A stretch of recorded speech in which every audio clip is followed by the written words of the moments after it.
ये ध्यान देंगे। हमारा बच्चों आज का अगला टॉपिक है पैकिंग एफिशिएंसी।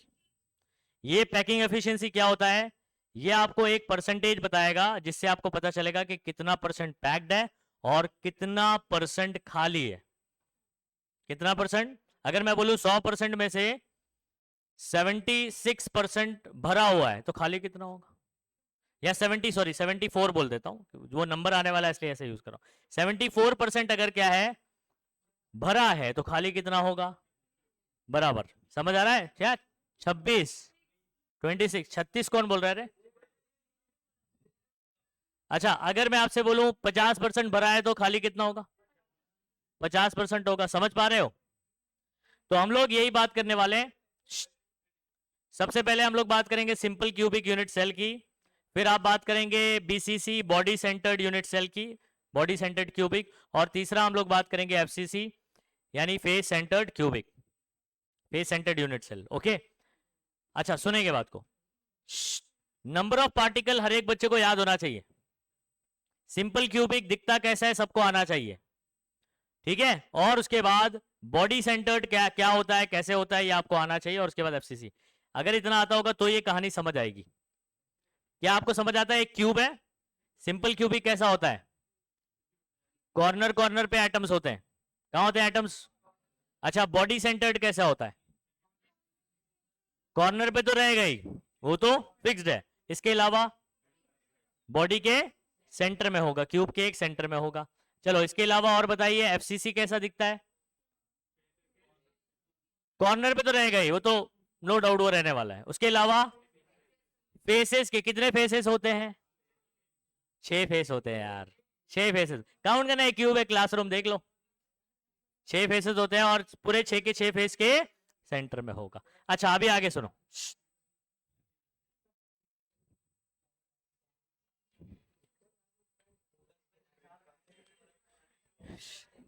चलो बच्चों इधर ध्यान देंगे सभी बच्चे।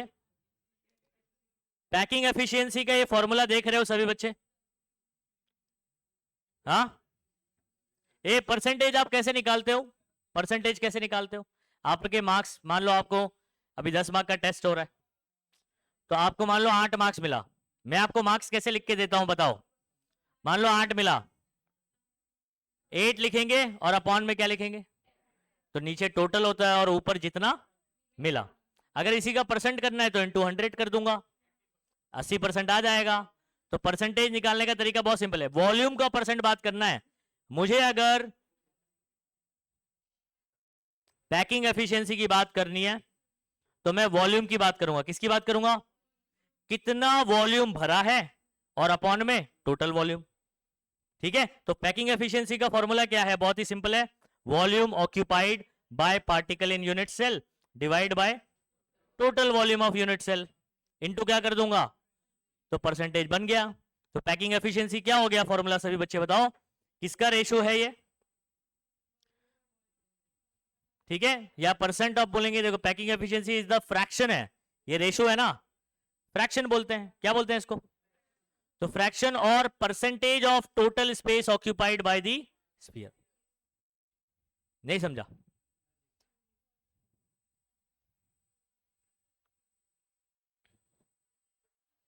ये देखो, इतना टिक मार्क करो। What is packing efficiency? अगर आपसे सवाल पूछेगा आप लिखोगे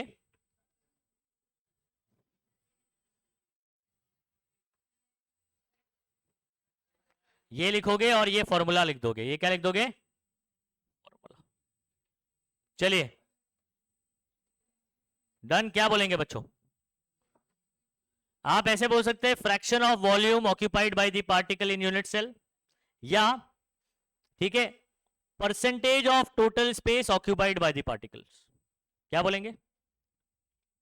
फ्रैक्शन, फ्रैक्शन नहीं, हिस्सा। पैकिंग एफिशिएंसी क्या है? कितना हिस्सा पार्टिकल ने लेकर रखा है, भर के रखा है, ऑक्यूपाई करके रखा है, वही क्या है? Packing efficiency. कितने बच्चों को याद हो गया ये पैकिंग एफिशिएंसी क्या है? फ्रैक्शन ऑफ, फ्रैक्शन बोलो या तो बोलो परसेंटेज। ठीक है, परसेंटेज किसका? वॉल्यूम का। किसका? कौन ऑक्यूपाई करेगा? पार्टिकल। और स्फीयर्स जो बात करेंगे, तो ऑक्यूपाइड बाय दी स्फीयर्स और पार्टिकल्स। खत्म हो गई कहानी। कितने बच्चों को याद हो गया packing efficiency? What is packing efficiency? तो बोलेंगे packing efficiency is the fraction और percentage of total volume occupied by the particles. Formula क्या है? Packing efficiency is equal to volume occupied by the particle in unit cell divided by total volume of unit cell. कहानी खत्म। Into 100 कर देने का percentage पता चल जाएगा। याद हो गया सभी बच्चों को? क्लियर है? ओके, आगे बढ़ते हैं। इसको याद कर लेने का अच्छे से। हाँ, अच्छा, अभी बहुत ही इंपॉर्टेंट बात करने जा रहे हैं। बोर्ड एग्जाम में ना बच्चों पैकिंग एफिशिएंसी कैलकुलेट करने के लिए आता है, और इसके अलावा ये एमसीक्यू में भी पूछा जाता है कितना परसेंट पैक होता है सिंपल क्यूबिक, कितना खाली होता है। बॉडी सेंटर्ड का भी ऐसे सवाल पूछा जाता है एफसी। ये तीनों ही करना है अपने को। कितने यूनिट सेल पढ़ने हैं अपने को? 3 यूनिट सेल के अंदर पैकिंग एफिशिएंसी कैलकुलेट करना है। अभी हमने फॉर्मूला देख लिया है सिर्फ, अब हमको क्या कैलकुलेट करना है? पैकिंग एफिशिएंसी कैलकुलेट करना है। इसके कुछ स्टेप्स हैं, तो एक काम करते हैं, हम लोग स्टेप याद कर लेते हैं। जैसे स्टेप नंबर 1, स्टेप नंबर 1 में हम लोग स्फीयर का रेडियस निकालेंगे। क्या करेंगे? जो एटम होता है ना, हमारा पार्टिकल होता है, उसका रेडियस निकालेंगे। Step number 1, radius of sphere निकालना पड़ेगा। आर इज इक्वल टू क्या होता है निकालना पड़ेगा आपको। ठीक है, कैसे आ रहा है मैं बताऊंगा अभी चीजें, सिर्फ स्टेप याद करो अभी। दूसरा स्टेप है, एक स्फीयर का वॉल्यूम निकालेंगे। इस क्लास में जितने बच्चे बैठे हैं, क्या आप सभी बच्चों को स्फीयर का, गोले का वॉल्यूम पता है? सभी बच्चों को पता होना चाहिए। क्या फॉर्मूला है? 4/3 पाई आर क्यूब। अच्छा, अभी एक और सवाल पूछता हूं जो कि आप लोग ने ऑलरेडी कर चुके डेरिवेशंस में। यही स्फीयर का अगर सरफेस एरिया पूछेगा तो क्या फॉर्मूला होता है? 4 पाई आर स्क्वायर। डेरिवेशंस में किया है हमने, कंफ्यूजाना नहीं। एरिया पूछेगा ऊपर का सिर्फ 4 पाई आर स्क्वायर, पूरा वॉल्यूम अंदर का स्पेस 4/3 पाई आर क्यूब। एक चीज ये पता होना चाहिए। क्लियर है? अच्छा, तीसरा step, total volume of particle. देखो, आप मुझे बताओ सिंपल क्यूबिक में कितने पार्टिकल होते हैं? सिंपल क्यूबिक के यूनिट सेल के अंदर कितने पार्टिकल होते हैं? अंदर यूनिट सेल के अंदर एक। भूल गए आप? वो कट करके बताया था 1/8 1/8 1/8। अगर एब्सेंट थे तो वो पुराना वाला वीडियो देखिए, वीडियोस भी बताया मैंने, एक्सप्लेन भी किया हूं। सिंपल क्यूबिक के ऐसे बोला था सिंगल, याद करो, भूल जाते हो। अच्छा, बीसीसी में कितने हैं बॉडी सेंटर्ड में? 2। और एफसीसी के अंदर? हाँ, एफसीसी में 4। आया समझ में?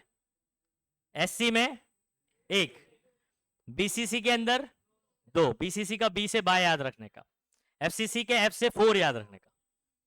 ठीक है? अच्छा, अब आप मुझे बताओ, एक गोले का वॉल्यूम है 4/3 पाई आर क्यूब, और एससी के पास एक ही गोला होता है, तो इसका वॉल्यूम क्या रहेगा? 1 × 4/3 पाई आर क्यूब, मतलब सेम रहेगा जो ये बात। तो तीसरा स्टेप इसके लिए सेम है, लेकिन आगे वालों के लिए बदल जाएगा। अगर आपके पास 2 पार्टिकल है बीसीसी के लिए, तो टोटल वॉल्यूम क्या होगा? एक का वॉल्यूम है 4/3 पाई आर क्यूब, 2 का कितना होगा? 2 × 4/3 पाई आर क्यूब, इंटू 2 कर देंगे। 4 का कितना होगा? इंटू 4 कर देंगे, तो 4 × 4/3 पाई आर क्यूब। कुछ कहानी समझ आ रही है? Third step, total volume of sphere. Fourth step, क्या निकालने का अपने को? पैकिंग। ये चारों स्टेप याद कर लिया सभी बच्चों ने? स्टेप नंबर 1 बोलो, रेडियस ऑफ स्फीयर का एक्सप्रेशन निकालना पड़ेगा अपने को हर एक के अंदर, तीनों में। दूसरा step number 2, volume of sphere, जो कि फॉर्मूला याद कर लो 4/3 पाई आर क्यूब। वो जो आप पहले स्टेप में आर निकालोगे वो इसमें पुट करेंगे। तीसरा step, total volume of particle. Total volume क्यों? क्योंकि किसी यूनिट सेल के पास 2 है, किसमें 4 है ना, तो आपको फिर उससे मल्टीप्लाई करना पड़ेगा। चौथा स्टेप पैकिंग है। क्या ये 4 स्टेप याद हो गए सभी बच्चों को? ठीक है, अब कुछ नहीं रह गया। स्टेप नंबर 1 मेरा पहला पॉइंट है, स्टेप नंबर 2 दूसरा पॉइंट है, स्टेप नंबर 3 तीसरा, और पैकिंग एफिशिएंसी मेरा स्टेप नंबर 4 चौथा पॉइंट है। तो पॉइंट ऐसे बनाना है इसको। अच्छा, ये बोर्ड एग्जाम में ऐसे सवाल आपको कितने मार्क के लिए पूछे जा चुके हैं? 3 मार्क के लिए। कितने मार्क के लिए? ये वाला नहीं पूछा, बीसीसी भी नहीं पूछा, एफसीसी पूछा है। कौन सा पूछा है? एफसीसी। तो आपको करना तीनों है, कोई भी आए आपको एग्जाम में आ जाना चाहिए। समझ गए बात को? चलो एक एक करते हैं अभी। सबसे पहले मैं आपको बोलूंगा बच्चों, अच्छा ये डायग्राम जरूर बनाना। हाँ, हर एक के अंदर डायग्राम है, वो डायग्राम आपको ड्रॉ करना।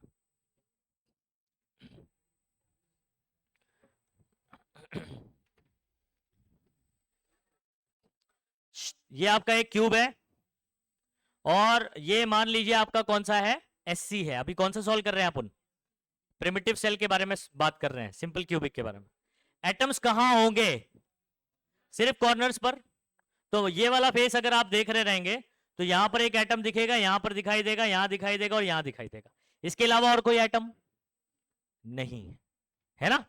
पीछे रहेगा इधर पे 1 2 3 4, ऐसे बीच में या अंदर नहीं होगा। अच्छा, जब तो हम लोग साइड से देख रहे हैं ऐसे, ये कॉर्नर पे एक एटम है, इधर है, इधर है, इधर है। इतनी कहानी समझ आ रही है सभी बच्चे? ये आपस में टच कर रहे हैं ना? सिर्फ इसी वाले में टच करेंगे, आगे वाले में टच नहीं करेंगे, क्योंकि बॉडी सेंटर्ड में आ जाएगा बीच में, तो वो थोड़ा सा दूर कर देगा इनको। एफसीसी के अंदर फेस के बीच में आ जाएगा, तो वो भी इनको डायरेक्ट टच होने नहीं देगा। अच्छा, मेरा सवाल आपसे ये है, क्या आप सभी बच्चे जानते हैं ये जो एज होता है, ये एज, इसका लेंथ का सिंबल क्या है? इशारों में बता दिया मैंने। इसका सिंबल क्या है? अरे एज लेंथ हम लोग ने क्या लिया? लिया बोलिए। ए, क्या लिया हुआ है? वैसे ए बी सी ले रहे थे अपन, लेकिन अपन सिंपल क्यूबिक वाला बात कर रहे हैं, उसमें ए बी सी बराबर रहता है वो वाले में, तो हम लोग ए बात करेंगे। क्या बात करेंगे? एज लेंथ ए। अच्छा, ये अपना कौन है? स्फीयर। ये इसका सेंटर, सेंटर से ये डिस्टेंस क्या कहलाता है? रेडियस। ये भी सेंटर से ये क्या कहलाता है? अच्छा, यहां से यहां तक का जो डिस्टेंस है वो कौन होगा? तो आपका ए किसके बराबर होगा? ये आर और ये R. A is equal to two R के हमार, तुहार। तो ए इज इक्वल टू कितना हो गया बच्चों? 2r। सही है? ए इज इक्वल टू बोलो। अच्छा, तो आप सभी बच्चों को ये समझ आ गया, बात नहीं करेंगे। ए इज इक्वल टू आ गया बच्चों, ये कैसे आया सबको समझ आ गया डायग्राम से? अच्छा, स्टेप नंबर 1 आपका क्या था? Radius of sphere. तो मतलब आर का फॉर्मूला निकालना है। ये तो ए इज इक्वल टू 2r है, तो आप इसको क्या करोगे? आर ने 2 को लात मारा, ये इधर आ जाएगा, ए अपॉन इज इक्वल टू क्या हो जाएगा बच्चों? आर इज इक्वल टू क्या हो गया? ए बाय 2। क्या इतनी कहानी समझ आ गई? स्टेप नंबर 1 यही है। स्टेप नंबर 1 आ देखते हैं।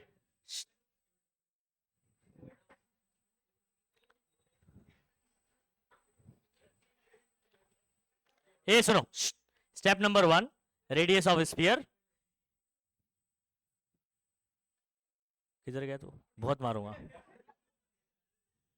ए मस्ती करेगा ना, लात खाएगा। चुप, तेरा ना इबेडू निकाल दूंगा अभी।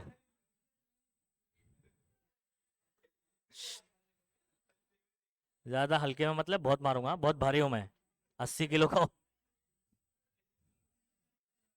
ए बच्चों टिक मार्क कर लो, टिक मार्क कर लेंगे सही बच्चे। अच्छा, इसको ऐसे ही लिखना है एग्जाम में। स्टेप नंबर 1, 4 स्टेप में करना है। Radius of sphere in simple cubic unit cell, particles are at the touch each other, face simple cubic unit cell is। ये इतना लिखो जो अंडरलाइन कर रहा हूं।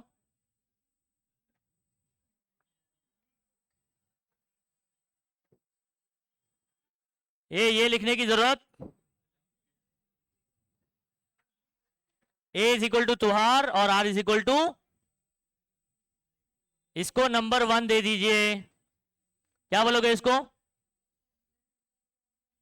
अब इन्होंने 1.6 दिया हुआ ना, आपने को जब अपन करें तो नंबर 1 दे देंगे। 1 को उठाएंगे फिर आगे सब्सटीट्यूट करना रहेगा, इसलिए हम लोग इसको नंबर 1 दे रहे हैं। ठीक है, अच्छा यहां पर इसके बारे में थोड़ा बता दो कि आर कौन है और ए कौन है। तो आर कौन है बच्चों, वेर यहां पर आर लिखा हुआ है, R is radius of atom, A is length of unit cell, या डायरेक्टली लिख दो एज लेंथ। शॉर्ट में क्या लिखोगे, ये इतना पूरा ना लिखते हुए सिंपली लिखो एज लेंथ। शॉर्ट हो गया कि नहीं। सिंपल क्यूबिक में कॉर्नर के एटम एक दूसरे को टच करके रखते हैं। कैसे करके रखते हैं, टच करके डायरेक्टली। तो मेरा ए किसके बराबर आया, तो आर के बराबर, और आर किसके बराबर आया, a/2। Equation number 1, R is radius of the atom और ए कौन है, एज लेंथ है। कहानी खत्म, पैसा आ जाओ। ये हो गया स्टेप नंबर 1। डायग्राम भी आपको ड्रॉ करना है। स्टेप नंबर 2 बहुत ही आसान है। स्टेप नंबर 2 बच्चों, step number 2 volume of sphere. क्या बोलेंगे, चलो ये इतना ऐसे करेंगे, ये पूरा लिखेंगे ऐसे। फिर उसके बाद क्या करना है, ये सुनो,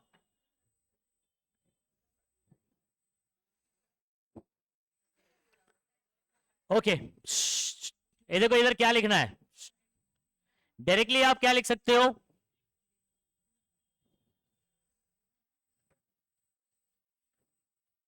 ये लिखोगे इज इक्वल टू, कर दिया ऐसे,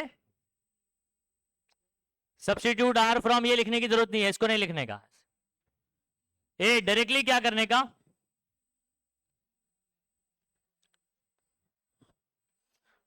volume of a particle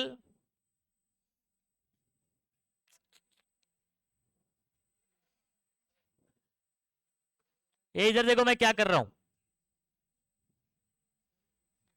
volume of a particle, volume of a sphere, बात सेम है। स्फीयर और पार्टिकल क्या है, सेम ही तो है। तो आप वॉल्यूम ऑफ पार्टिकल लिखो या वॉल्यूम ऑफ स्फीयर लिखो, सेम चीज है, कंफ्यूज आने का नहीं। ए मुझे आप एक चीज बताओ, 4/3 पाई है, ये आर की वैल्यू कितना निकाला था, a/2, उसका क्या हो गया, हमने ये वैल्यू कहां से लेकर आया, फ्रॉम 1 कर दोगे कि नहीं कर दोगे, समझ गए। आप चाहे तो ये वाले स्टेप में भी कर सकते हो। अच्छा अगला स्टेप हमारा क्या होगा बच्चों, अगला कदम क्या होगा, देखो मैं सॉल्व कर रहा हूं, ध्यान दो। ये मैं ऑलरेडी कर चुका हूं, यहां पर ये मत लिखने की जरूरत है। ए का क्यूब हो जाएगा, 2 का क्यूब कितना होता है, 2 2 4, 4 2 अच्छा 4 2 3 2 क्या हो जाएगा 6। तो पाई ए क्यूब बाय 6, इसको आप इक्वेशन नंबर क्या दे दोगे बच्चों, 2 दोगे ना रे भाई। वो वाला 1 था, ये वाला क्या हो गया। अच्छा एक पार्टिकल का वॉल्यूम कितना आया, पाई ए क्यूब बाय 6 कितना आया। सिंपल क्यूबिक में कितने पार्टिकल होते हैं, एक ही होता है। तो टोटल वॉल्यूम ऑफ पार्टिकल भी कितना आएगा, क्योंकि इसको 1 से मल्टीप्लाई करूंगा तो सेम ही चीज आएगी कि नहीं आएगी, बराबर है। चलो थर्ड स्टेप क्या होगा, थर्ड स्टेप होगा टोटल वॉल्यूम ऑफ पार्टिकल। यहां देखो, because simple cubic unit cell contains only 1 particle, volume occupied by particle in unit cell is equal to क्या आएगा, 1 इंटू करूंगा तो क्या आएगा बच्चों, सेम आएगा कि नहीं आएगा, बोलो जल्दी फटाफट से। ये पैकिंग एफिशिएंसी में ऊपर क्या लिखते थे अपन, volume occupied by particle in a unit cell. अगर यूनिट सेल के अंदर एक ही पार्टिकल है, एक पार्टिकल का वॉल्यूम सिर्फ इतना है, तो उतनी जगह लेगा ना भाई। आपका जितना वॉल्यूम है आप इस क्लासरूम में उतना ही जगह लोगे ना, हाँ उससे ज्यादा कैसे ले सकते हो, समझ गए बात को, एक्सपांड तो नहीं करोगे आप ऐसे हवा भरा और ऐसा। ओके ये इतना हो गया, ये कौन हो गया, volume occupied by particle in unit cell. इतना कर लो। नेक्स्ट स्टेप नंबर 4,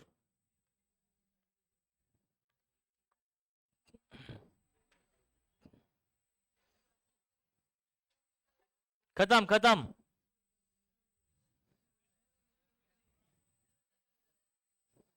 ये फॉर्मूला बोलो, पैकिंग एफिशिएंसी का फॉर्मूला।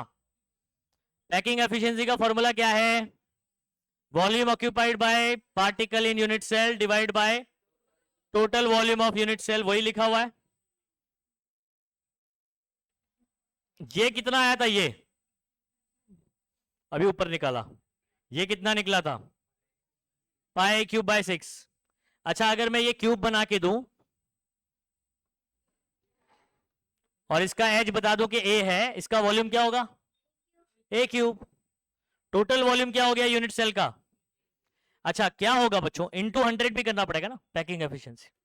क्या इस ए क्यूब से ये ए क्यूब कैंसिल हो जाएगा? बोलो। पाई बाय 6 बचा, पाई और अपॉन 6 में, और इधर पे क्या बचा? 100। तो हम लोग क्या लिखेंगे? पाई, देखो मैं लिखता हूं उसको, पाई बचा, अपॉन में 6 बचा, और इंटू क्या बचा? 100 बचा। अच्छा, पाई की वैल्यू आपको पता है कितनी होती है? 3.142। तो अगर मैं, रुक जाओ, इसको अगर मैं कट करता हूं, 6 1 जा 31, अगर साथ में लेना है तो मुझे 0 पॉइंट लगाना पड़ेगा। 6 5 जा 30, कितना बचा? 1, और ये 4 करें तो 1 4 14 हो जाएगा। 6 2 जा 12, फिर 2 बचेगा, 22 हो गया बच्चों ये। 6 3 जा 18, फिर 4 बचा। समझ आ रहा है? 6 6 जा 36। तो देखो आ गया ना, 5 2 3 6 दिखाई दे रहा है। अच्छा, मेरा आंसर आया 0.5236, और इंटू कितना? अगर बच्चों 100 मतलब आपको पता है 10⁻² होता है, और पॉइंट को अगर मैंने 2 आगे ले लिया, आगे ले लिया तो 10⁻², और ये 100 10⁻², क्या हो जाएगा? या उससे आसान, आप इसको अगर 100 से गुणा कर देंगे, मल्टीप्लाई कर देंगे, तो 52.36 आ जाएगा। समझ गए बात को? पॉइंट शिफ्टिंग क्योंकि आपके लिए बहुत ही महत्वपूर्ण है, इसलिए पॉइंट शिफ्टिंग के हिसाब से बता रहा हूं। तो final percentage occupied by particle in SC simple cubic कितना आया? 52.36। ये पैकिंग एफिशिएंसी क्या है ये? आप सुनिए, अजान हो जाना तो।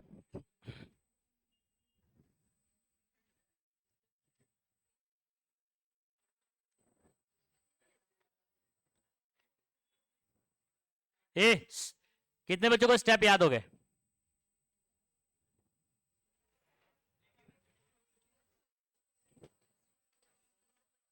4 स्टेप्स।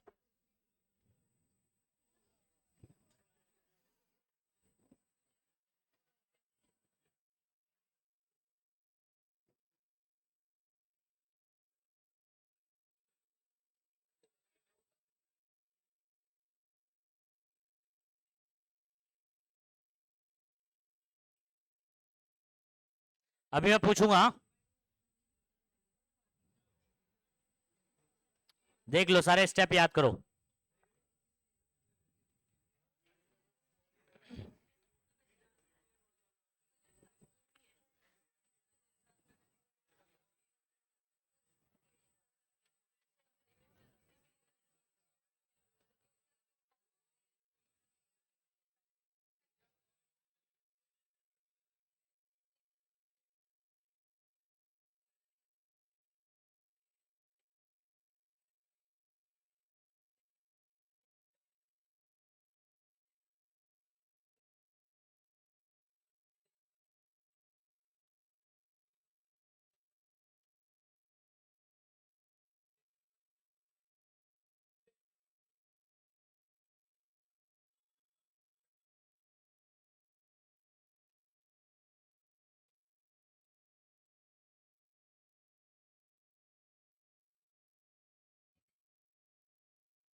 ए, आवाज नहीं।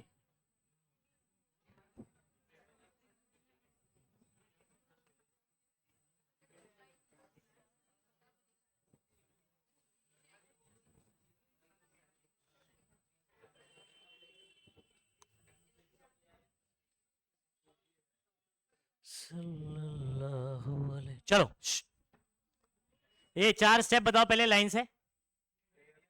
रेडियस ऑफ स्फीयर,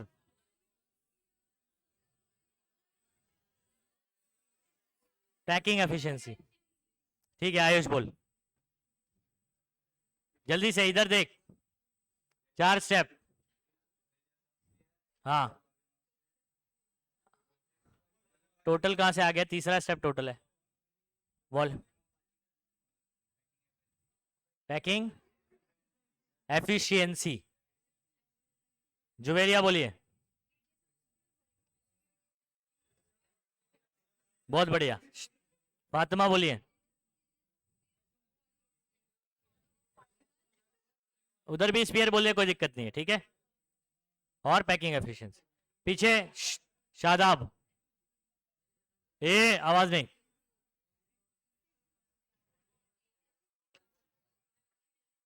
और ठीक है बोलो रोशन। बोल, ए सुनना, ए बॉयस। निहाल तेरे को कर दूंगा बेहाल। हाँ पैकिंग एफिशिएंसी, अभी भी नहीं बोल पा रहा है एफिशिएंसी। चलिए नेहा बोलिए।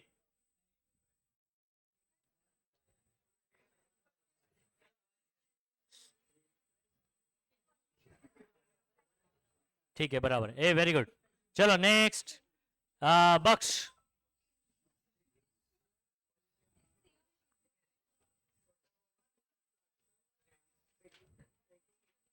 एफिशिएंसी तू बोल।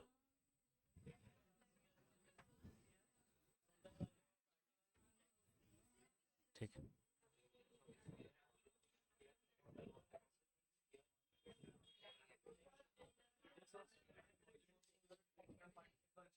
टोटल वॉल्यूम ऑफ पार्टिकल बोलो या स्फीयर, कोई एक टर्म इस्तेमाल करो, स्फीयर या वॉल्यूम, स्फीयर या पार्टिकल। ठीक है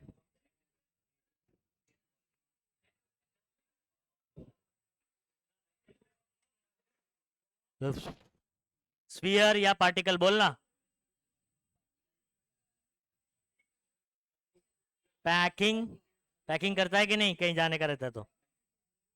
पैकिंग एफिशिएंसी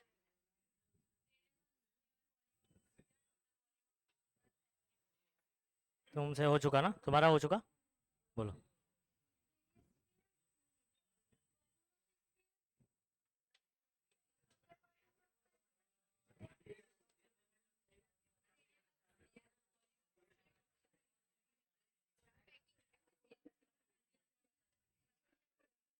रेहान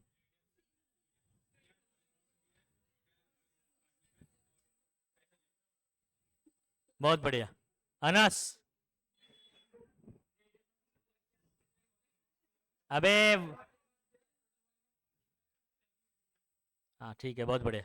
चलिए स्टेप याद हो गया ना, ये तीनों इसमें यही 4 स्टेप करने हैं अपने को, बस थोड़ा डिफरेंस आ जाएगा कुछ चीजों में, कैलकुलेशन में। अभी और भी बहुत लोग बचे, अभी एक एक को पूछूंगा तो पूरा लेक्चर इसमें ही जाएगा। ए सुन लो सुन लो, अब मैं आपसे कुछ सवाल पूछ रहा हूँ इसी से रिलेटेड, फिर सेकंड वाला पढ़ाता हूँ। पहले स्टेप में R इज इक्वल टू कितना निकला, बहुत बढ़िया, इसको आपने नंबर 1 दे दिया। दूसरे स्टेप में थोड़ा स्लो है तू, जब पूछूंगा जब जवाब दिया कर, सबका हो जाता है फिर वहां फास्ट करेगा तो एकदम फास्ट गड़बड़ू, समझ में नहीं आया। ओके ए सुनो, ए सुनो, सेकेंड स्टेप में वॉल्यूम ऑफ सिंगल स्फीयर कितनी बात करना है, 4/3 पाई आर क्यूब। पहले स्टेप वाला आर उठा के इसमें पुट करना है, ये एक का हो गया। टोटल वॉल्यूम अब यहाँ पर टोटल और सिंगल वाले का सेम होगा, क्योंकि इसके पास कितने पार्टिकल होते हैं, सिर्फ एक होता है, तो टोटल वॉल्यूम भी 4/3 पाई आर, जो सॉरी पाई आर की जगह ए क्यूब लिखते हैं ना अपन, आर क्यूब की जगह अपन a/2 का क्यूब करेंगे, बराबर है। ओके फिर पैकिंग एफिशिएंसी का फॉर्मूला आपका क्या है, volume occupied by particle in unit cell divided by total volume of unit cell is into 100, तो परसेंटेज मिलेगा। अच्छा आंसर डायरेक्ट बताओ कितना परसेंट ऑक्यूपाई किया है, 52.36%। आप कोई 100 में से इतना माइनस करके बता सकता है कि वॉइड स्पेस यानी खाली स्पेस कितना होगा? समझ आ रहा है? जैसे भरा हुआ कितना है 52.36, खाली कितना है 47.64% वहां लिखा भी है। तो ये कैसे आया होगा, क्या समझ में आ रहा है आपको? 100 में से माइनस करके कैसे? ओके, अब देखो in simple cubic 52.36 space is occupied. Occupied मतलब समझ आ रहा है, भरा हुआ है। तो खाली कितना है 47.64% इज वैकेंट, यानी वॉइड है, इतना खाली जगह है। इसको वॉइड एफिशिएंसी भी बोल सकते हैं हम लोग। क्या बोल सकते हैं? ठीक है, तो इसको वॉइड वॉल्यूम कहा गया है। क्या बोला गया है? Void volume. वॉइड यानी क्या होता है, कौन बताएगा? What is the meaning of void? Empty space, vacant space, free space, बहुत सारे नाम हो सकते हैं, खाली जगह। अंडरस्टूड? ये कहां पूछा जा सकता है? एमसीक्यू में पूछा जा सकता है, 1 मार्क के सवाल में पूछा जा सकता है। पूरा आंसर आपको कितने मार्क के लिए आएगा बच्चों? पूरा आंसर आपको कितने मार्क के लिए आएगा? 3 मार्क्स के लिए आएगा।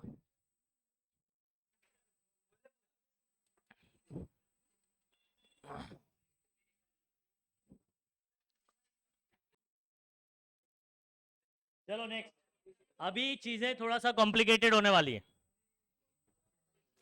बीसीसी से एफसीसी वाला सबसे ज्यादा कॉम्प्लिकेटेड कौन सा है? एफसीसी वाला है, लेकिन समझेंगे उसको एकदम अच्छे से। आ जाओ,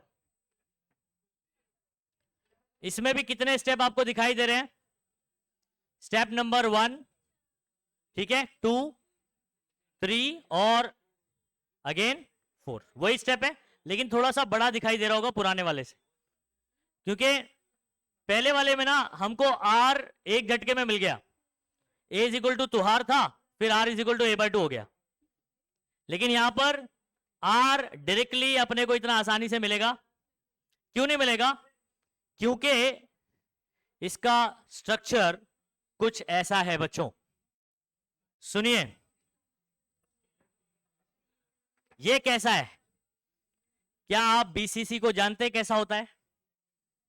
बीसीसी के बॉडी के अंदर सेंटर में, जैसे क्लासरूम देख रहे हो, यहां पर सेंटर में एक स्फीयर होगा, ठीक है? तो ये जो आप क्यूब देख रहे हो, इसके सेंटर में एक स्फीयर होगा, कॉर्नर में तो रहता ही है, ठीक है? तो आप ये जो देख रहे हो, अब आप बोले सर यहां पर ऐसा ये वाला कॉर्नर और ये वाला कॉर्नर क्यों नहीं लिया गया? क्योंकि जब ये कॉर्नर और ये वाले कॉर्नर में बात करूं तो बीच में इनके गैप होगा, ये डायरेक्टली एक दूसरे को टच, तो यहां पर डायरेक्टली आप ए इज इक्वल टू तुहार नहीं कर सकते। और मैं थोड़ा सा इसका एक और डायग्राम है जो मैं आपको बताता हूं। जब हम लोग यूनिट सेल कर रहे थे ना, तो वहां पर दिया गया था, रुकिए, बीसीसी, बीसीसी, ये देखिए बच्चों, गौर से देखिए इस डायग्राम को।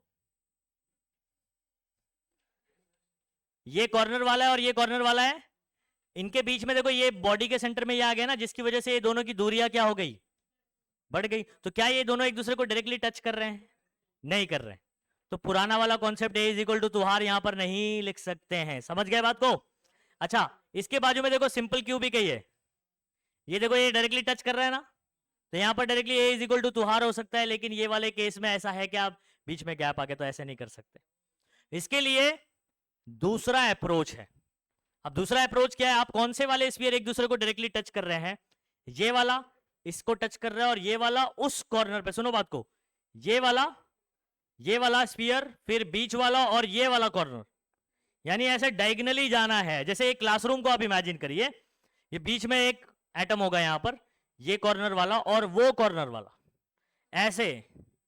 तो ये जो आप यहां पर आप डायग्राम देखेंगे,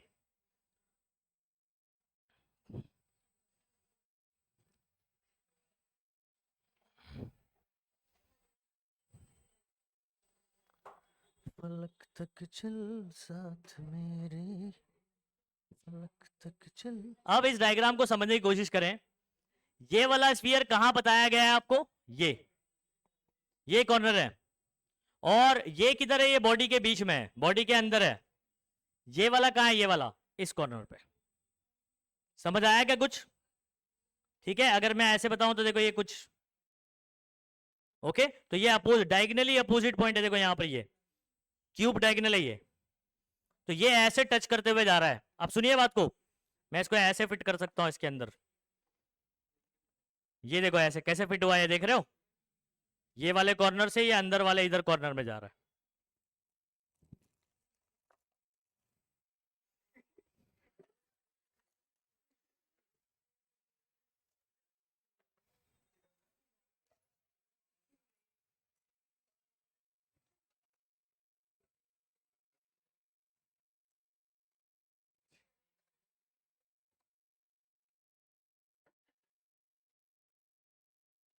ये देखो,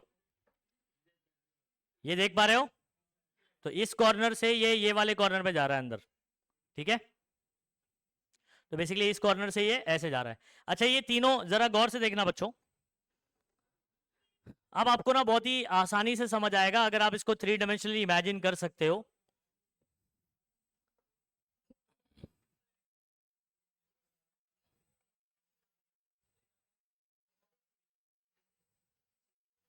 ये इसका सेंटर है और ये वाला इसका सेंटर है, ये आपका बॉडी डायगनल है, क्या बोलेंगे इसको?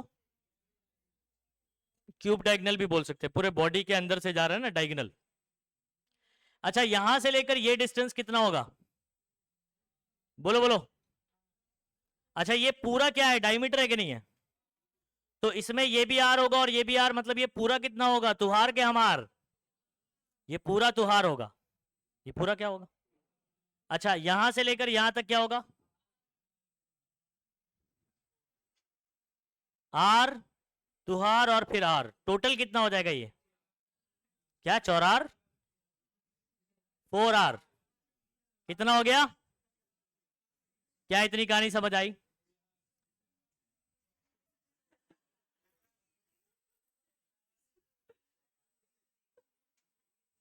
फोर आर आया, कितना आया?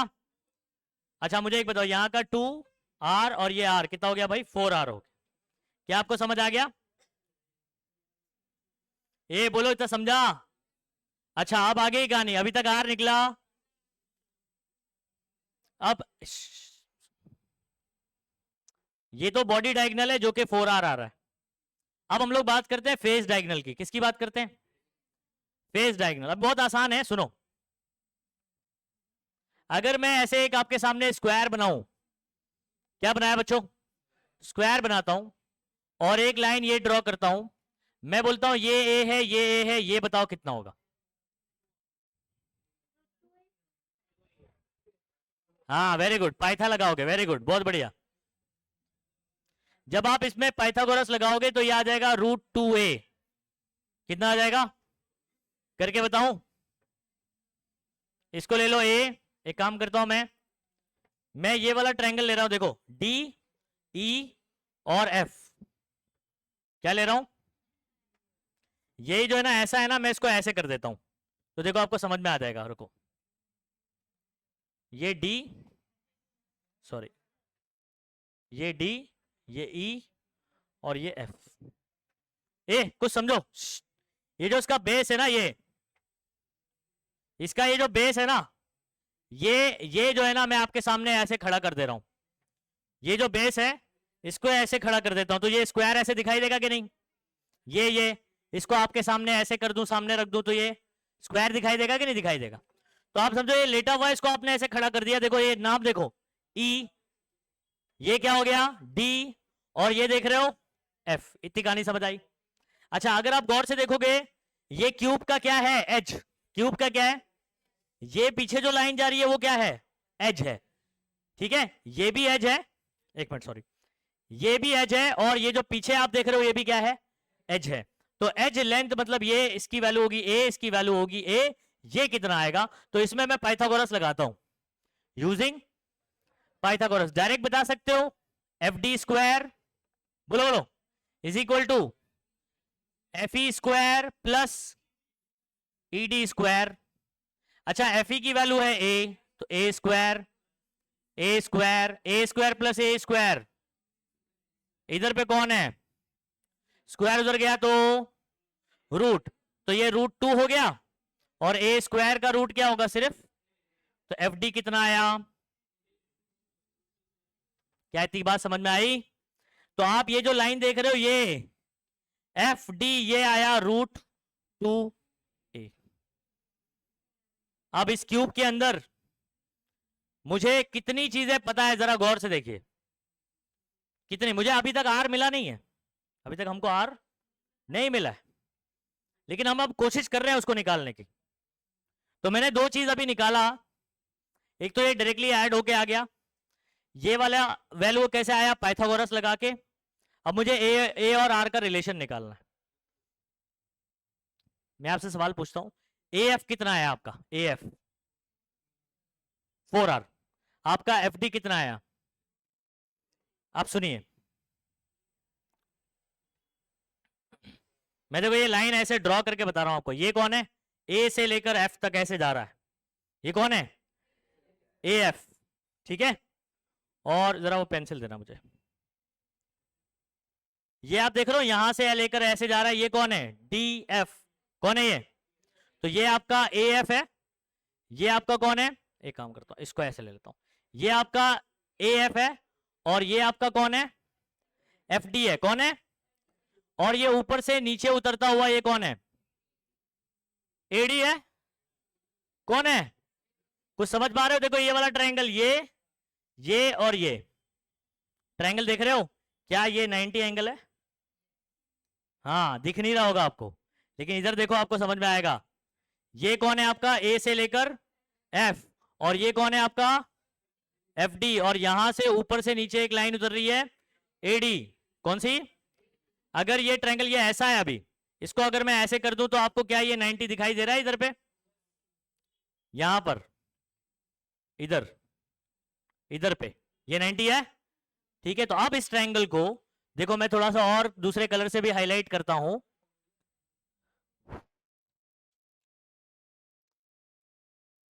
अब मैं इसको दूसरे कलर से हाईलाइट करने जा रहा हूं, इसका ट्रायंगल अलग से बनाऊंगा। ये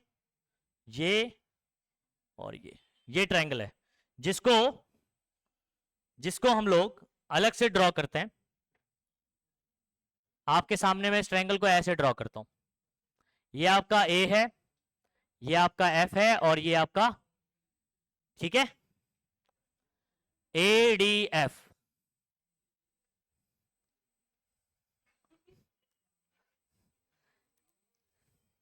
ओके, एफ से और लोगों का भी नाम आता है। ओके, तो ए डी, अच्छा ये वाला एंगल क्या हो गया बच्चों, हाँ एडीएफ, ओके। ये 90 एंगल है, आपको समझ में आ रहा है ना कैसे, ए बस हो गया। इसमें आप बता सकते हो ए एफ कितना है, 4R है। एफ डी याद करो कितना था, अच्छा ये एडी कितनी है, ए है, क्या ये एज लेंथ है, क्या ये, तो ये ए हो गया बच्चों। ए सुनो, अब इसमें पाइथा लगाओ, इसमें पाइथा लगाओ, A F square, F D square plus क्या हो जाएगा, एडी स्क्वायर। अच्छा ए एफ कितना है, तो 4R का क्या हो जाएगा, होल स्क्वायर, सही है। अच्छा एफ डी, √2a का स्क्वायर डायरेक्ट लिखू क्या, √2 का स्क्वायर 2, ए का स्क्वायर, अच्छा एडी ए है, तो एडी का square A square, A 2a square, और इधर कुछ नहीं है मतलब 1a स्क्वायर, 2 और 1 कितना होता है बच्चों, वेरी गुड, तो 3a स्क्वायर हो गया, 4R का होल स्क्वायर है, स्क्वायर उधर जाता है तो क्या होता है, रूट होता है, तो ये 3 के ऊपर रूट आ गया, √3, और ए स्क्वायर का रूट क्या हो जाएगा, इधर क्या बचेगा, अच्छा 4 इसके साथ क्या कर रहा है, मल्टीप्लाई, उधर भेज देते हैं, R इज इक्वल टू √3/4 ए। कुछ आई बात समझ में, तो मैंने बोला ना यहां पर R इतनी आसानी से नहीं आएगा। आप सोचो कितना मेहनत करना पड़ा इसके लिए, इसके अंदर भी अपने को 3 बार सॉल्व करना पड़ा। एक तो ये कितना निकाला मैंने 4r, ये कितना निकाला √2a, फिर ये वाले ट्रायंगल में मैंने पाइथागोरस लगाया, तब जाके मुझे क्या मिला, r और a का रिलेशन क्या मिला, r is equal to √3/4 a। सभी बच्चे r इज इक्वल टू क्या मिला, √3/4 है। अगला क्या आने वाला है वो बता देता हूं, जब मैं एफसीसी सॉल्व करूंगा तब भी कुछ ऐसी बनेगा, लेकिन वो √2/4a आएगा। कितना आएगा, तो इनको याद रखना आसान होता है। बीसीसी वाला √3/4a होता है और एफसीसी वाला √2/4 होता है। समझ गए बात को? उसका एक और फॉर्मेट है, तो वो मैं आपको जब सॉल्व कराऊंगा तब बता दूंगा।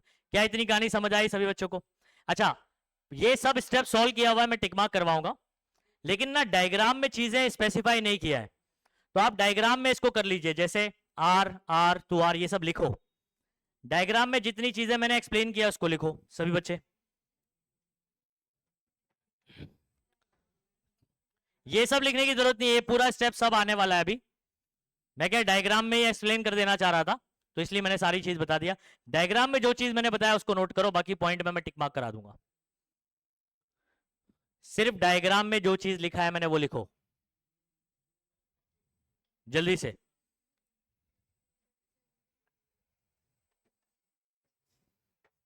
ये तेरी है,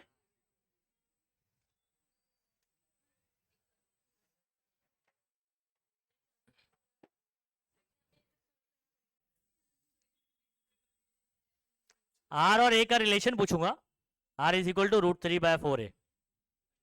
चलो आगे बढ़ जाए, नोट किया सबने? चलो,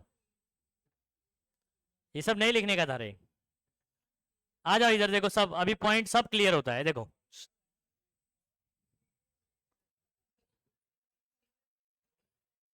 स्टेप नंबर 1 में क्या लिखोगे,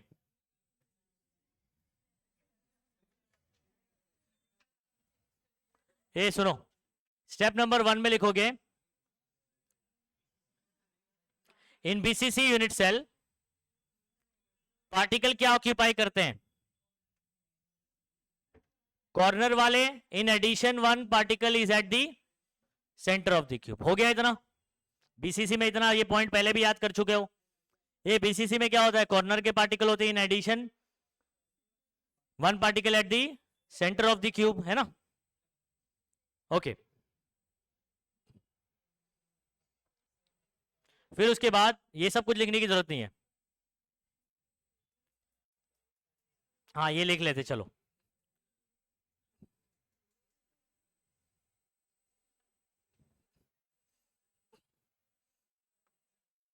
शो दैट करके कुछ लिखने का नहीं, क्या लिखने का, द पार्टिकल, सेंटर वाला जो पार्टिकल था याद करो, वो किनको टच कर रहा था, ऐसे डायरेक्ट एक लाइन में अलोंग द डायगोनल वाले दो कॉर्नर वाले पार्टिकल को टच करता है। The particle at the centre, ठीक है, touches 2 corner particles, touches 2 corner particle along कहां पर, डायगोनल ऑफ द क्यूब, ठीक है। फिर उसके बाद क्या बोलने का, ये सब लिखने के, to obtain radius of the, ये सब नहीं कट कट करो उसको, ठीक है। डायरेक्टली लिखो by using Pythagoras theorem is applied करके भी नहीं लिखने का, डायरेक्टली इसको आप फर्स्ट पॉइंट कर लो, इसको आप सेकंड पॉइंट कर लो, इसके अंदर सब पॉइंट करना चाह रहे हैं आप, ठीक है। इसको थर्ड कर लेते हैं, बाय यूजिंग पाइथागोरस थ्योरम, क्या बोलोगे? अच्छा मेन याद रखो मैथमेटिकल स्टेप है, थोड़ा थियरी कमी बेशी कर दोगे चल जाएगा। मान लो एक पॉइंट आपने लिख दिया है, दूसरा पॉइंट आप भूल गए कि ये भी लिखना था, चल जाएगा, मैथमेटिकल स्टेप नहीं भूलना। हाँ चलो next, by using Pythagoras theorem हम लोग ने बच्चों ऑलरेडी सॉल्व कर चुके हैं।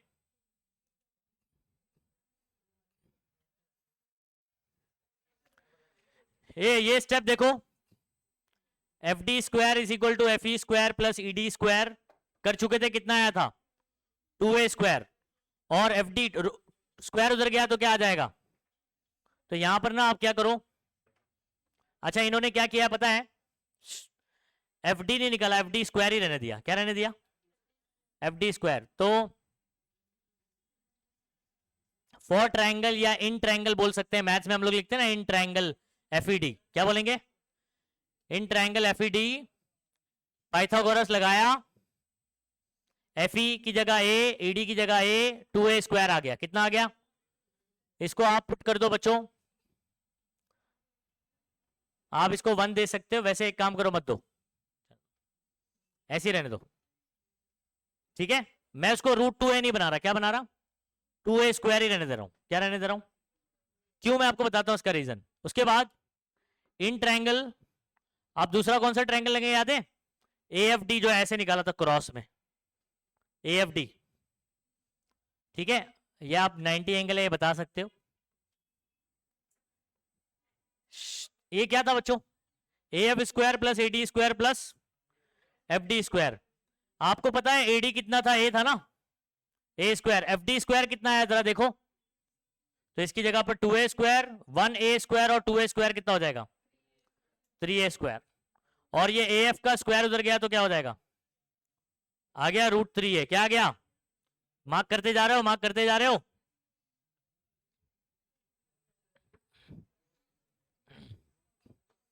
ये देखो A F is equal to कितना आ गया बच्चों? हाँ,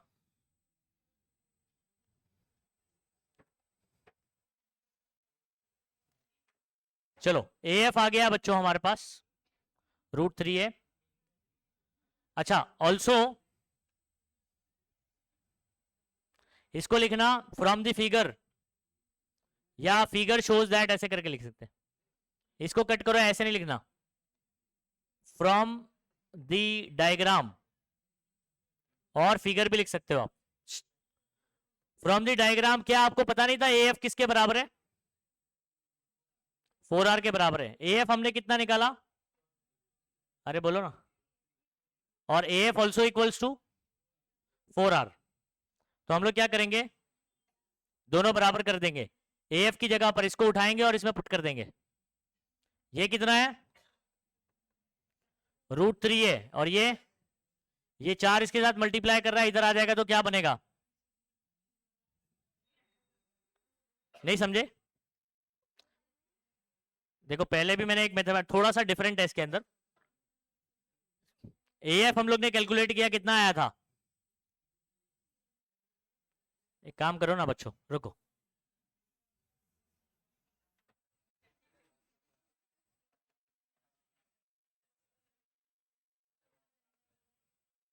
इस ए एफ की जगह पर 4 को उधर भेजा तो क्या हो जाएगा? हो गया खत्म। नहीं समझे? मैथमेटिकल स्टेप देखो, समझा कि नहीं? मैंने पहले एफ डी स्क्वायर निकाला, जो कि आया कितना? 2a square. कितना आया?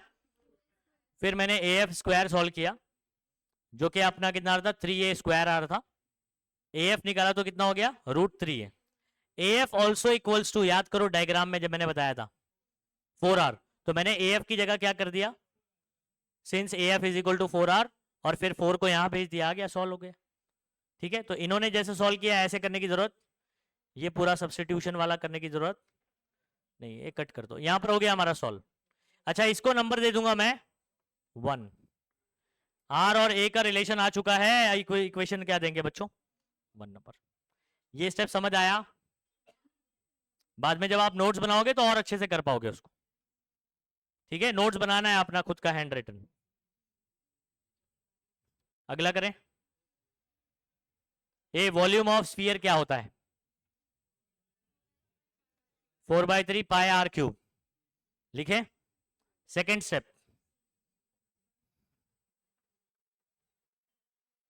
Step number 2, volume of sphere और पार्टिकल कितना होता है? 4/3।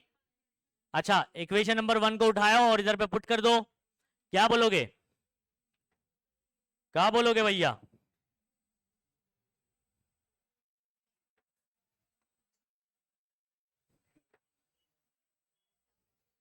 ये देख रहे हो इसको? ए आर की जगह क्या रख दिया हमने? क्या बोलोगे, कहां से लाया? घर से लाया, एक से लाया, इक्वेशन नंबर ऊपर वाला 1 नंबर दिया था ना उसको। ए बात नहीं करेगा तू।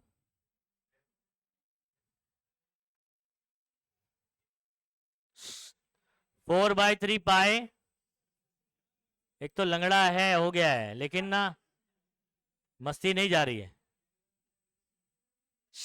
√3/4 का क्यूब करते हैं। ए का क्यूब तो ए क्यूब हो जाएगा, √3 का क्यूब क्या होएगा 3√3, क्या हो जाएगा, कौन बताया कैसे। √3 का क्यूब मतलब इसको 3 बार मल्टीप्लाई करना होता है। ये कितना होता है, √3 इंटू √3 कितना होता है 3, नहीं मालूम। जिनका मैथ्स वीक है जरा चेक कर लो बच्चों। √3 इंटू √3 का स्क्वायर, रूट और स्क्वायर क्या हो जाता है, तो आपका आंसर आ जाता है 3√3। तो जिनको नहीं समझ में आता मैंने यहां लिखा हुआ है, अंडरस्टूड। ए सुनो, ये लिख देना फ्रॉम 1, क्या लिख दोगे। चलो अगला स्टेप सॉल्व कर रहा हूं। √3 का क्यूब होता है 3√3, 4 का क्यूब होता है 4 4 जा 16, 16 4 जा 64, तो यहां पर हो गया 64 और ये हो गया ए क्यूब। अच्छा, आगे की कहानी कुछ ऐसी है, ये 3 से ये 3 क्या हो जाएगा, क्या बचेगा बच्चों, ये 4 से इसको काटू, 4 1 जा 4, 4 1 जा 4, ठीक है, 4 6 जा, तो नीचे बचा 16 पाई √3, ये देखो पाई √3 ए क्यूब बाय 16। ये कौन आया, वॉल्यूम ऑफ 1 पार्टिकल, हाँ 1 स्फीयर और 1 पार्टिकल आ गया। क्या इतनी कहानी समझ आई। ये सुनो सभी बच्चे, एक पार्टिकल का वॉल्यूम कितना आया बीसीसी के अंदर, √3 पाई ए क्यूब बाय 16। अच्छा बीसीसी में कितने पार्टिकल होते हैं, 2, तो टोटल वॉल्यूम क्या हो जाएगा इंटू 2। जब आप इसको 2 से गुणा करेंगे, मल्टीप्लाई करेंगे, तो 2 8 जा, यानी √3 पाई क्यूब बाय 8 आ जाएगा आंसर। ठीक है, तो अगला स्टेप जरा चेक करते हैं, आगे बढ़ जाऊं, समझ में आ गया इतना स्टेप। अच्छा किसी की पुरानी बुक होगी ना, उसमें ये स्टेप में कुछ मिस्टेक था, नई वाली में करेक्ट हो गया, पुरानी वाली में शायद यहां पर कुछ गड़बड़ था, तो देख लेना जरा अच्छे से। हाँ कैलकुलेशन में कुछ गड़बड़ था, बाकी हाँ सही है, सही है तेरी बुक। क्या आगे बढ़ जाएं, चलो।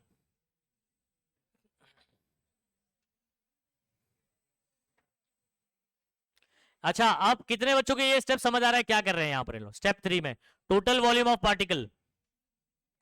क्या ये स्टेप समझ आ रहा है क्या हो रहा है यहां पर, एक पार्टिकल का वॉल्यूम, ये देखो ये इधर मिस्टेक है, इधर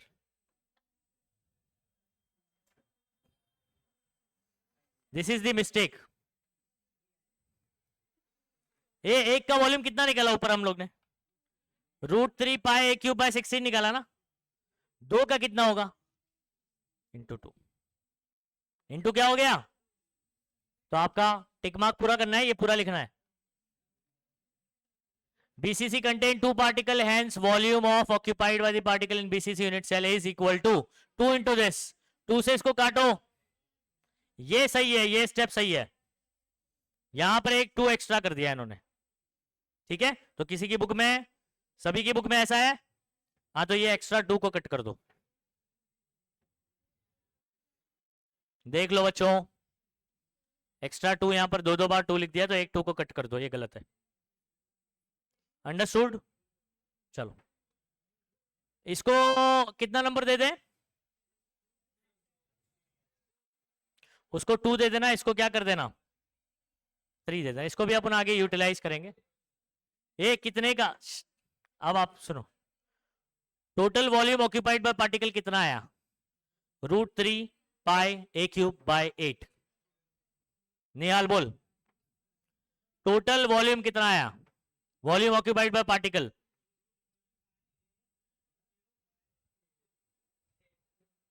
चश्मे से नहीं दिख रहा है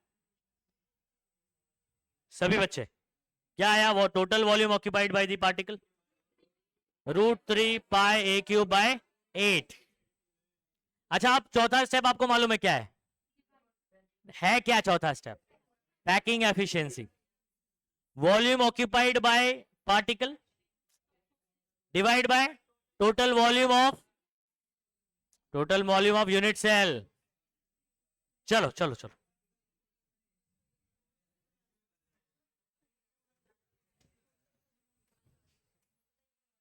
ये रहा। देखिए इस स्टेप को जरा गौर से।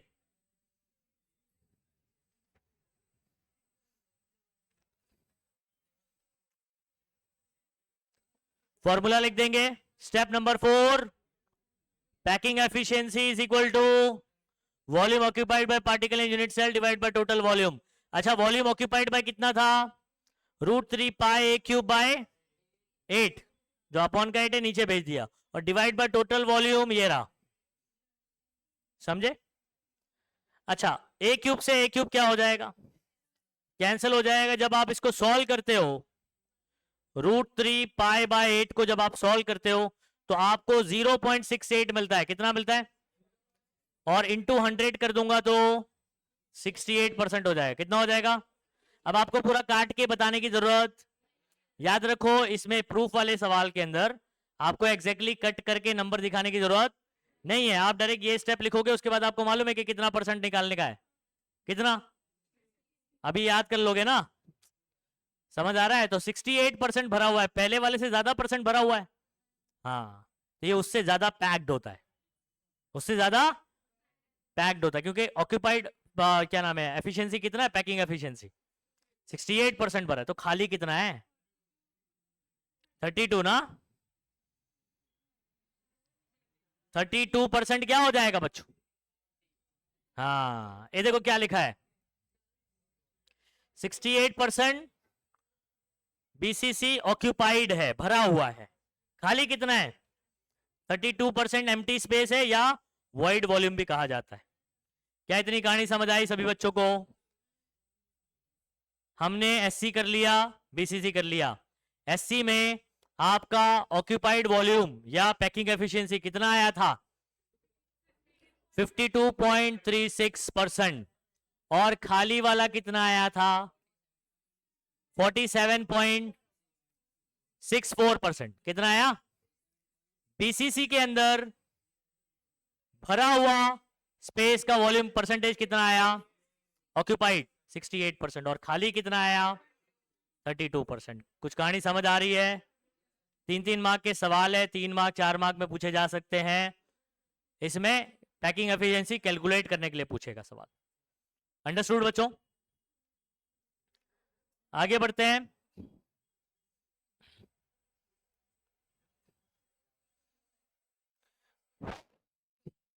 तीसरा टॉपिक अभी कौन सा बच रहा है? एफसीसी। कौन सा बच्चों? एफसीसी।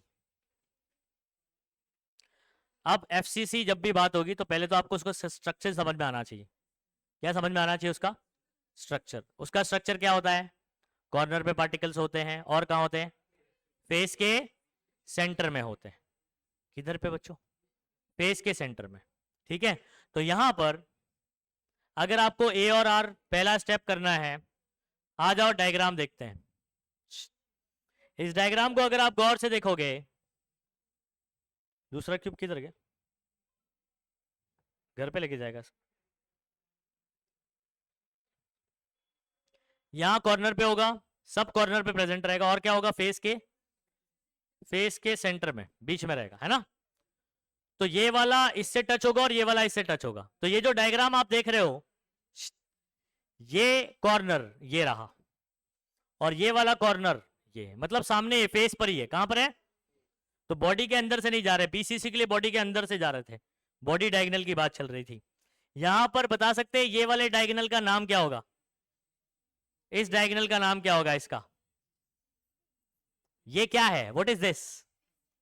फेस। तो ये फेस डायगोनल है। क्या है ये? समझ गए बात को?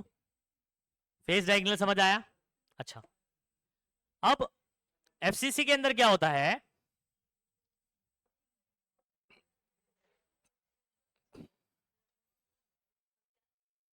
अच्छा एफसी का कैलकुलेशन इतना डिफिकल्ट नहीं है, बीसीसी वाले में 3-3 सॉल्व करना पड़ता है, लेकिन इसके अंदर जो है ना इतना डिफिकल्ट कैलकुलेशन नहीं, सामने सामने दिखाई दे रहा है। आप मुझे एक चीज बताओ पहले, ये ए और ये सी है, ए और यहां से यहां तक क्या होगा, वेरी गुड, और यहां से यहां तक कितना होगा, और यहां से यहां तक कितना होगा, उड़ी बाबा, AC 4R हो गया, AC कितना हो गया, जैसे उस वाले केस में AF 4R होता वैसे यहां पर AC 4R। अच्छा, ये क्या आपका एज है बच्चों, ये क्या एज है, तो ये तो A हो गया, क्या ये भी एज है,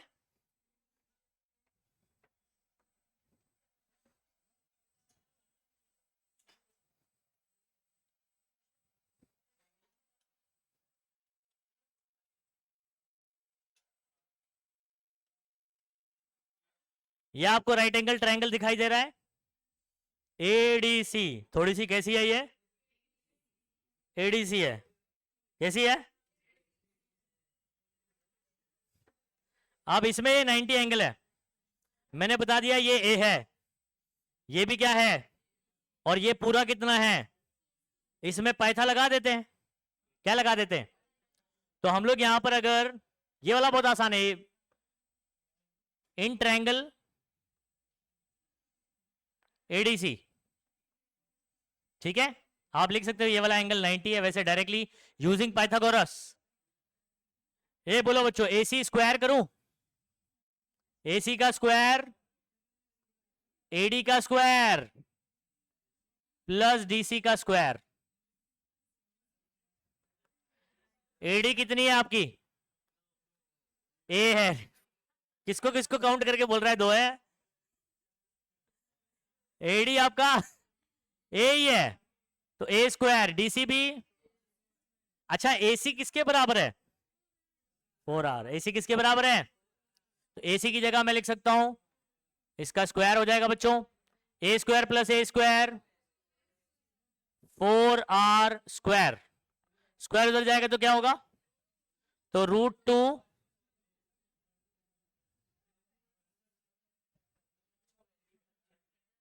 √2 A, 4 मल्टीप्लाई कर रहा है उधर भेजा तो सीधा सीधा आ गया कि नहीं,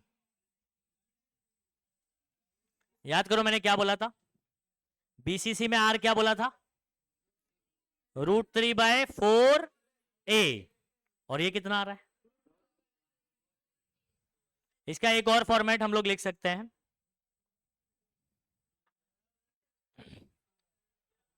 वो क्या है बता सकते हो,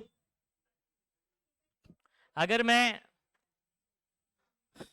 इसको मल्टीप्लाई एंड डिवाइड बाय √2 करता हूं, क्या करता हूं, √2 करता हूं, या एक काम करता हूं रुको,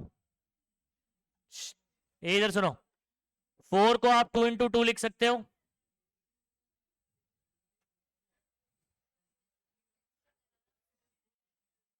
फिर 2 को √2 × √2 लिख सकते हो, √2 से √2 क्या हो गया, A/√2, क्या कर सकते हो, A/2 ऐसे भी लिख सकते हैं, लेकिन कौन सा फॉर्मेट आपके लिए सही होगा याद करने के लिए, ये वाला, कौन सा वाला, देखो अभी बहुत लोग को ना ये याद नहीं हो रहेगा, समझा नहीं होगा, देख लो यहां पर कैसे सॉल्व किया मैंने, मैं थोड़ा सा, आप लोगों ने मैथ्स में कई मरतबा ये सॉल्व करते हैं बच्चों आप लोग, मैं सिर्फ एक अनदर फॉर्मेट आपको दे रहा हूं, R इज इक्वल टू हमारे पास क्या आया था, √2 ऐसे है, ऐसे है, नहीं है ना, देखना, इसको मल्टीप्लाई डिवाइड बाय √2 करो, ऐसे भी कर सकते हो आप, क्या करेंगे, मल्टीप्लाई डिवाइड बाय √2 × √2 क्या होता है, अबे गधे 2 होता है, √2 × √2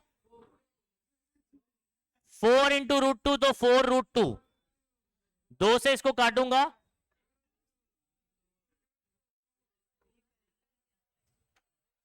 ए बाय तुरुतु, वो यार तुरु ताना, R is equal to A by 2√2, भी ये भी सही फॉर्मेट है, लेकिन आसान आपके लिए ये वाला रहेगा क्योंकि ये सिमिलर है बीसीसी की तरह। हाँ, याद रहेगा सभी बच्चे। एक आपका R is equal to BCC में √3/4a है, और एफसीसी के अंदर कितना है, √2/4 इंटू ए। अंडरस्टूड। चलो पॉइंट्स बता देता हूं, अब कुछ नहीं है।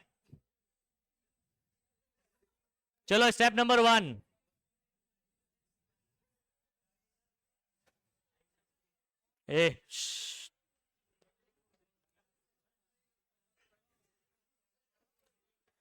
मैं जहाँ रहूं, मैं कहीं भी रहूं,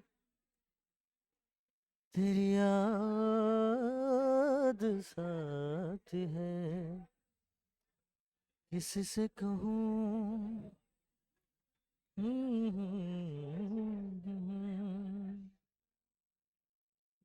चलो बस करेंगे, यहां पर ध्यान देंगे।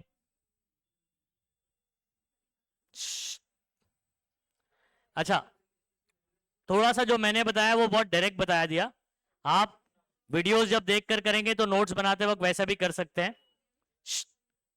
इन्होंने कैसा 2 इक्वेशन बनाया, फिर उसको इक्वेट करके सॉल्व कर रहे हैं लोग। अच्छा, पहला पॉइंट आपको बहुत ही अच्छे से समझ में आ रहा होगा, corner particle are assume to touch the particle at the centre of face. Face पे टच कर रहे हैं ना एक दूसरे को, ठीक है, as shown in the figure बोलने की जरूरत नहीं है, ठीक है। अच्छा, ये सब भी करने की जरूरत नहीं है, ये सब लिखने, ये सब लिखने का नहीं। क्या लिखोगे, इन ट्रायंगल एबीसी, क्या बोलोगे,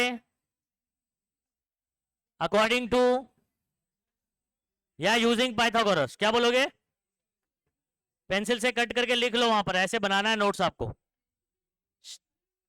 इन ट्रायंगल एबीसी क्या बोलोगे, यूजिंग पाइथागोरस थ्योरम, क्या बोलोगे, यूजिंग,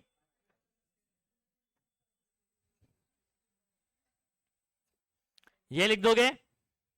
अच्छा, डायग्राम इसमें ये वाला बनाना रहेगा आपको, AC square is equal to AB square plus BC square, आपका AB भी A है, BC भी क्या है, ये कितना आ गया, 2A स्क्वायर, ठीक है, इतना कर लेने का। फिर क्या करना, अगला स्टेप बता रहा हूं सुनो, इधर पे ही बता दे रहा हूं, अब इसको इधर ही से ही सॉल्व कर लो बच्चों, इसमें ही आगे स्टेप सॉल्व कर रहा हूं, इसको ऐसे ही कर लो।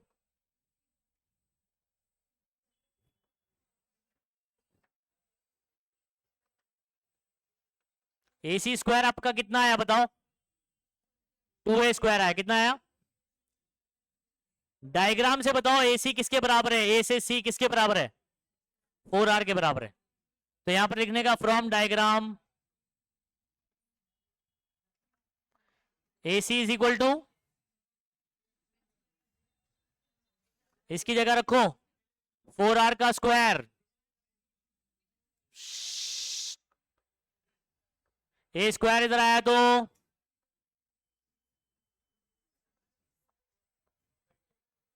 हो गया सॉल्व, खत्म, R निकल गया, नंबर 1 दे दो उसको, खत्म, R मिल गया, नीचे के और स्टेप लिखने की जरूरत नहीं है, step number 1 complete, step number 1 complete हो गया, इसी में सॉल्व कर देने का। आप क्या करें, मिटा दूं, क्यों इतना दांत दिखा रहा है,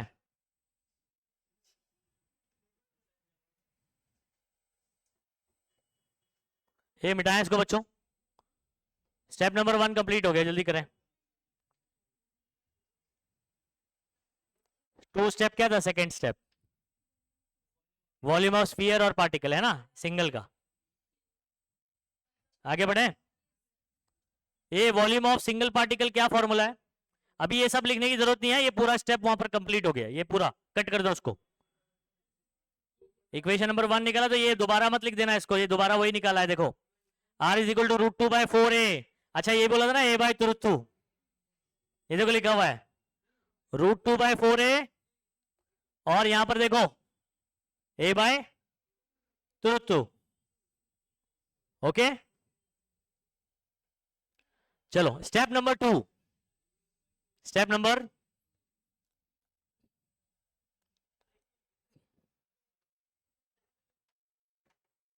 अच्छा हम लोग आर की जगह क्या क्या लिख सकते हैं, क्या क्या लिख सकते हैं?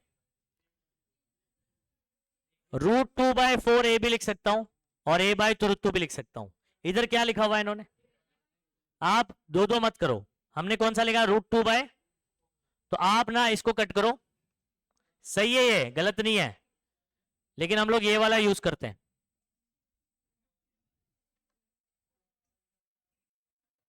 बोलो, वो वीडियो में नहीं जाएगा, वो कुछ वीडियोस में हो गया क्योंकि यहां से ओपन था वो, पीसी का भी जो है ना इनपुट है ना, वो भी ओपन था और ये भी ओपन था, तो दो इक्वल आ रहा था। ठीक है, रिकॉर्डिंग में नहीं जाएगा वो, टेंशन मत लो। ए क्या लिख देना बच्चों उसका, 4/3 पाई रूट 2/4a का क्यूब। अंडरस्टूड? इसको ओपन करें, इसको थोड़ा सा कैलकुलेशन बता के डायरेक्ट आंसर लिखेंगे अपन।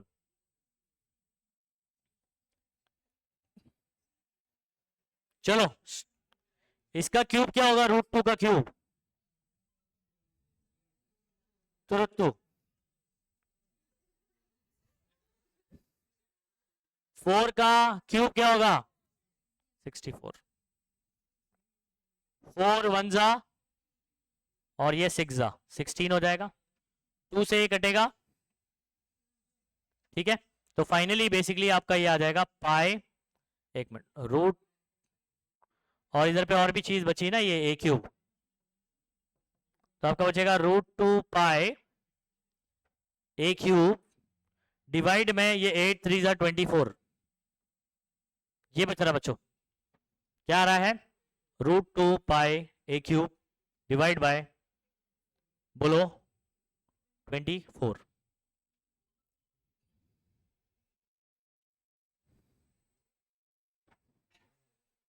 ये इधर पे स्टेप्स नीचे लिखो जैसा मैंने सॉल्व किया है, और इन्होंने थोड़ा डिफरेंट फॉर्मेट में किया क्या, हाँ ये वाला ना कट करो, आप या तो इसके अकॉर्डिंग करो या तो फिर जैसा मैं करा रहा हूं ऐसे करो। इन्होंने ए बाय रूट टू लेकर किया है, मैंने क्या लिया है रूट 2/4। मैं आपको इंसिस्ट कर रहा हूं कि रूट 2/4 वाला ही याद रखो, क्योंकि लॉन्गर टाइम तक जब आपको याद रखना रहता है ना, तो सिमिलर चीजें याद रहती है, डिफरेंट नहीं याद रहेगा। जैसे बीसीसी में मैंने क्या बोला रूट 3/4 है, तो एफसीसी का क्या हो जाएगा, आपको क्लिक हो जाएगा रूट 2/4, इसलिए इस हिसाब से बोल रहा हूं करने के लिए। इतना हुआ, ओके बस इसको यहीं तक रहने दो, आगे सुनो, कट करें इसको, कट करें, ये लिख लो इधर पे, देखो नीचे स्पेस है आपका, दो स्टेप सॉल्व कर लो यहाँ पर। तो आगे का जो नेक्स्ट पेज, नेक्स्ट इसमें हाफ में जो आपको स्टेप दिया है वो नहीं करना है, वो वाला फिर आप कट कर दोगे। ठीक है, उसको कट कर दीजिएगा। कितना है याद रखो, एक्चुअल में ये और वो बराबर ही है, इसको मल्टीप्लाई डिवाइड बाय रूट 2 करूंगा ना, वो आ जाएगा 2/24 कट जाएगा, 12√2 आ जाएगा नीचे, कितना रूट 2 आ जाएगा 12√2 पाई ए क्यूब बाय 12√2, वही आंसर उधर पे। अगला स्टेप करने जा रहे हैं, मिटा दें इसको,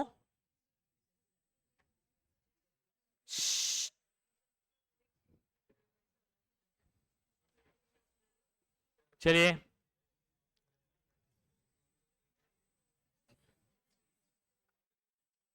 अभी ये नहीं करना है, ये मैंने सॉल्व करके बता दिया आपको। ठीक है, हमारा आंसर आ रहा है √2πa³/24 वो इसके बराबर ही है, दोनों अलग अलग नहीं है, सेम ही है। उसको कैलकुलेट मल्टीप्लाई डिवाइड बाय √2 करूंगा, यही आ जाएगा। ये नहीं करना। तीसरा स्टेप, अब आप बताओ एफसीसी के अंदर कितने पार्टिकल होते हैं? 4 होते हैं। एक का आपने कितना निकाला वॉल्यूम? √2πa³/24। 4 का कितना होगा? इंटू 4। देखो क्या किया गया है,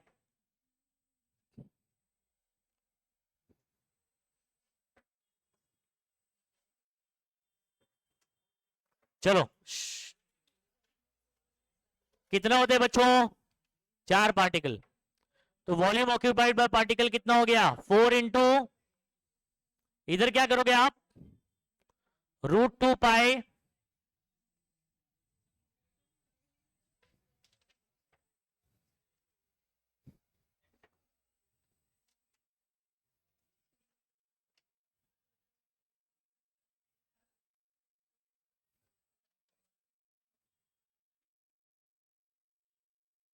ये ऐसे हो जाएगा 4 इंटू √2πa³/24। ये इससे कटेगा 4 6 24, इधर आ जाएगा √2πa³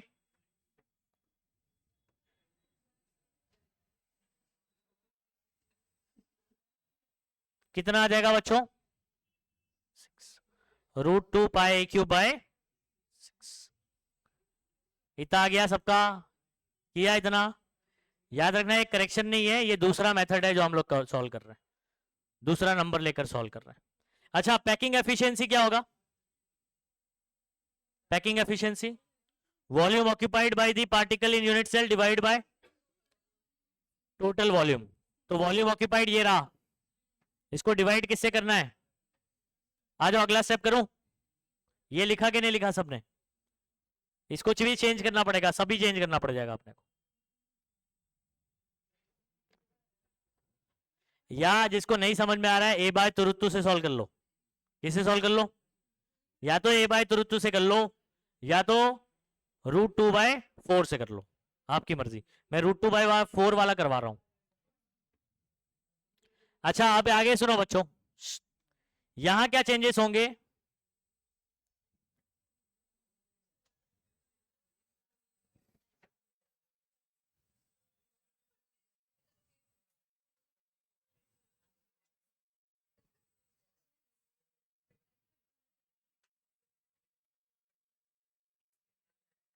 ये कितना आया था हमारा आंसर बच्चों? √2, ये इतना था ना, और total volume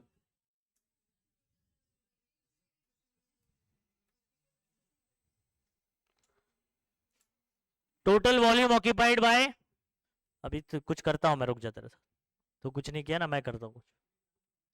total volume unit cell कितना हो गया? a³, और वॉल्यूम ऑक्यूपाइड कितना आ गया? √2πa³/6। तो 6 हमने नीचे भेज दिया, ये इससे क्या हो जाएगा? √2π/6 √2π इंटू क्या हो जाएगा? इसको जब सॉल्व करेंगे ना बच्चों तो आएगा 0.74। कितना आएगा? इंटू 100 करेंगे तो कहानी खत्म। बस कुछ काट के देखने की जरूरत नहीं है, 74 ही आने वाला है उसका। समझ गए बात को? ठीक है,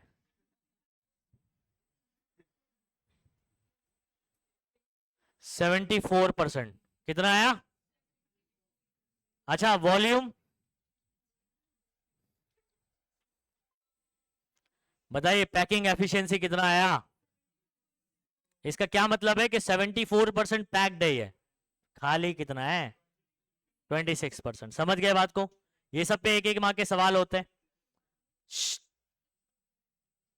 मतलब भी समझ में आ रहा है क्या? ये सिर्फ कैलकुलेशन ही नहीं चल रहा है, हम लोग फील भी कर रहे हैं इसको। ठीक है, ऑक्यूपाइड वॉल्यूम का परसेंटेज है, मतलब कितना परसेंट भरा है, कितना परसेंट खाली है, 100 में से माइनस कर दो। ये देखो क्या लिखा हुआ है, 74% ऑक्यूपाइड वॉल्यूम है, ठीक है, और 26% क्या है? वॉइड वॉल्यूम और एम्प्टी स्पेस, खाली जगह। हाँ हाँ, फ्री स्पेस बोल, तू फ्री वॉल्यूम बोल, तेरी मर्जी, लेकिन कुछ तो बोल। ये इतना स्टेप समझ में आ गया बच्चों? तो ये तीनों डेरिवेशन एक्चुअल में तीनों में आपको कैलकुलेशन करना है, पूरे काट करके करने की जरूरत, हर एक में आपको नंबर याद है कि यही यही आने वाला है, बस स्टेप्स बराबर करिए और लास्ट में परसेंट बराबर लिखिए। ठीक है बच्चों? चलो मैं अभी आपसे सवाल पूछता हूं। हमने तीन यूनिट सेल के पैकिंग एफिशिएंसी कैलकुलेट करें, जिसमें पहला था एससी, दूसरा था बीसीसी और तीसरा था एफसीसी। ठीक है, आपको बताना है, सुनो, सिंपल क्यूबिक में ऑक्यूपाइड वॉल्यूम का क्या परसेंटेज रहा? 52.36%। सभी बच्चे याद है कि नहीं याद है? अच्छा, खाली कितना परसेंट रहा? 47.64%। ठीक है, और बीसीसी के अंदर कितना परसेंट भरा हुआ था? 68%। और खाली कितना परसेंट रहा? ठीक है, वैसे ही एफसीसी के अंदर कितना परसेंट भरा हुआ है? 74%। और खाली कितना है? तो अगर मैं इनके कंपैरिजन में बोलूं सबसे ज्यादा पैक्ड कौन होगा? एफसीसी होगा। समझ आ रहा है? उसका परसेंटेज पैकिंग वाला ज्यादा है। ठीक है, अगर आपसे ये पूछा जाएगा सबसे ज्यादा खाली कौन सा होगा? एससी होगा, सिंपल क्यूबिक वाला। सबसे जो कम भरा है मतलब खाली ज्यादा है। नहीं समझे बात को? कंपैरिजन अगर तीनों का किया जाएगा तो आई होप ये समझ में आ गया। ये 3 से 4 मार्क के सवाल आपके बनते हैं इसके ऊपर। हाँ, चारों स्टेप करने का कर पाओगे सभी बच्चे?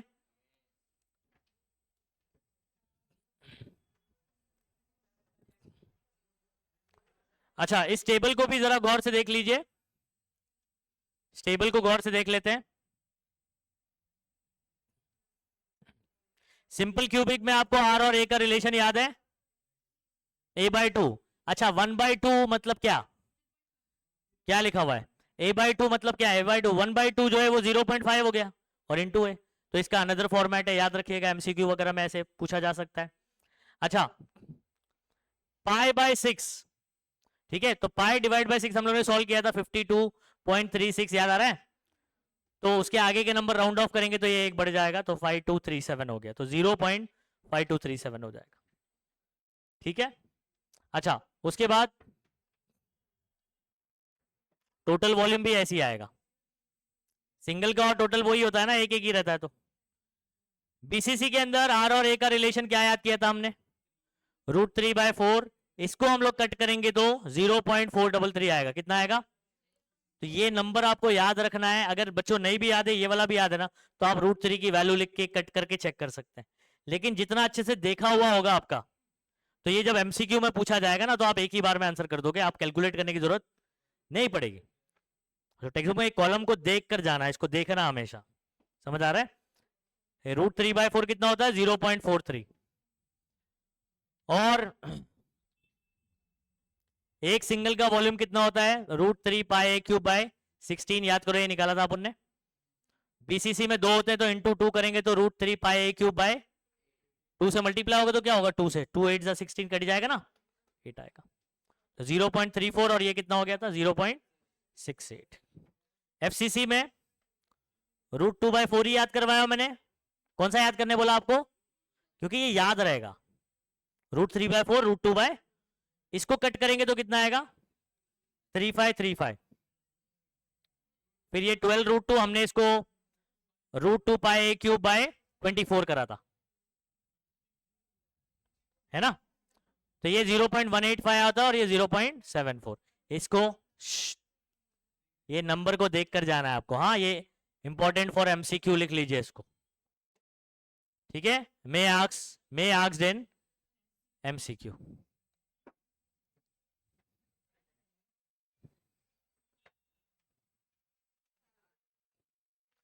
ये पूरा टेबल समझने से कोई रोक नहीं सकता है अभी आपको।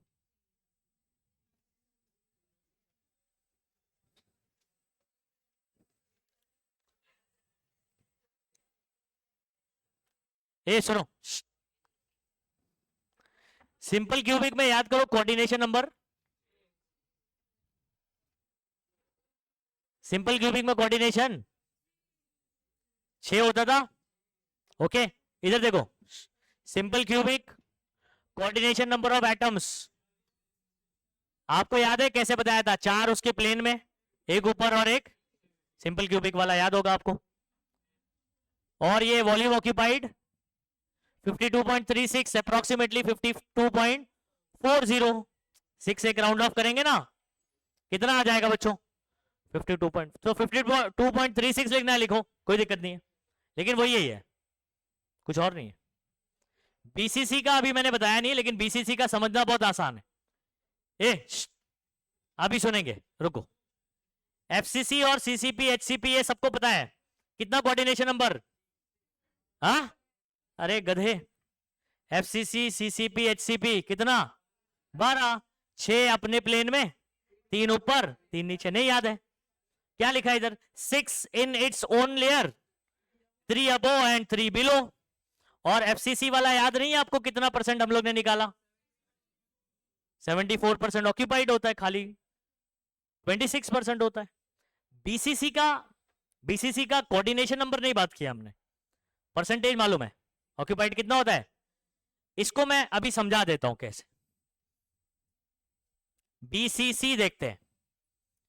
बीसीसी का कोऑर्डिनेशन नंबर बहुत ही आसान है, डायग्राम देखना पड़ेगा हर मर्तबा आपको, हमेशा डायग्राम से इमेजिन करोगे। यूनिट सेल बीसीसी का ये देख लीजिए, ये बीच वाला आपको स्फीयर दिखाई दे रहा है सभी बच्चे? इसको देख पा रहे हो? ये कॉर्नर वाले को क्या टच कर रहा है? हाँ, बीच वाला ये कॉर्नर वाले को देखो ना, टच नहीं कर रहा है। ऊपर कितने लोग को टच कर रहा है? 6 किधर है? ऊपर कितने लोग को कर रहा है? 1 2 3। इधर देख, इधर क्या सोच रहा है? कहां, कौन सी दुनिया में?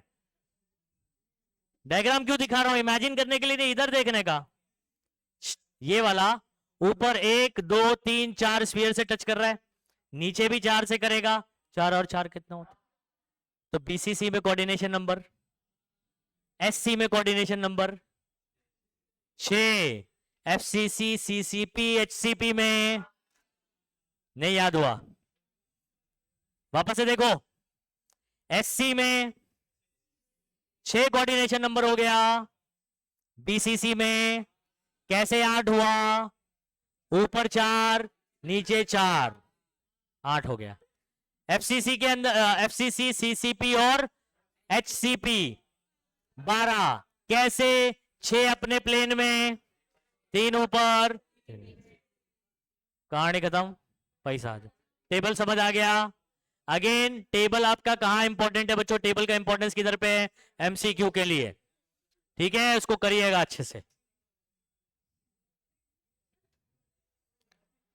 चले आगे बढ़ते हैं।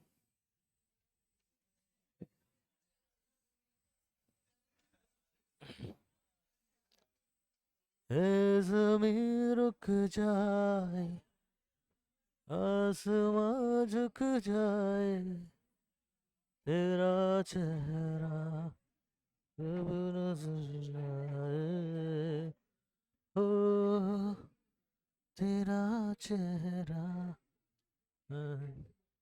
जब नजर आए। ओके, चलो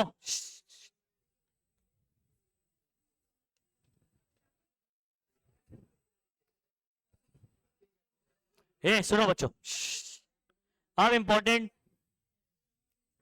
कितने बच्चों को डेंसिटी का फॉर्मूला याद है जो हमने डिराइव किया था 3 मार्क के लिए? बोलिए क्या है?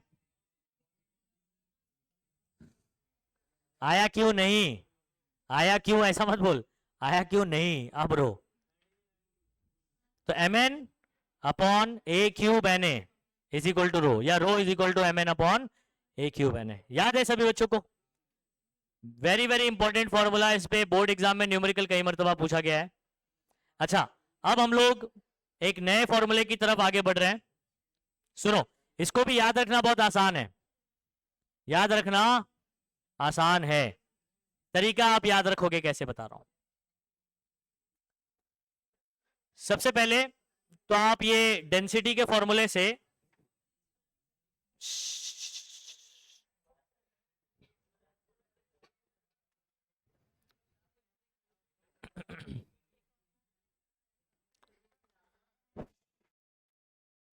ए इसको मैं, ये देखो बहुत बच्चों को ना ये समझ नहीं आता कैसे बन रहा है फॉर्मूला। इसके लिए एक आसान मेथड बताता हूं।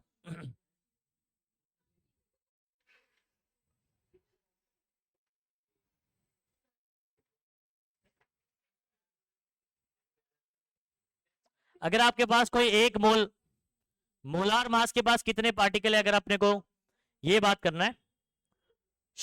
आपको पता है मोलार मास मतलब क्या होता है? एक मोल का मास। और एक मोल के पास कितने पार्टिकल होते हैं? इंटू 10, मतलब एवोगैड्रोस नंबर। कितना? आप सिंपल क्या कह रहा हूं सुनो, क्या कह रहा हूं सुनो। एम आपका मोलार मास है,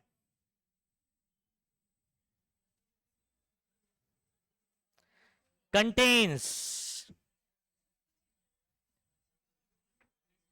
कितना पार्टिकल? Na particle. कितने पार्टिकल?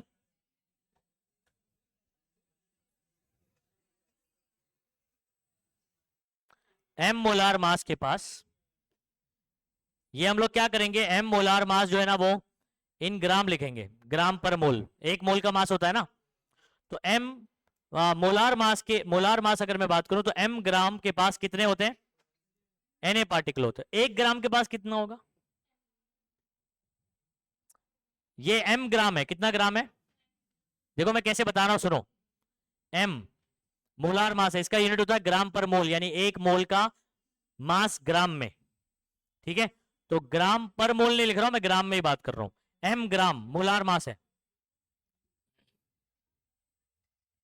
Contains Na particle. 1 ग्राम कितना होगा? एम ग्राम कंटेन्स Na पार्टिकल। 1 ग्राम कितना होगा? तो मैं यहां पर एम को उधर भेज देता हूं।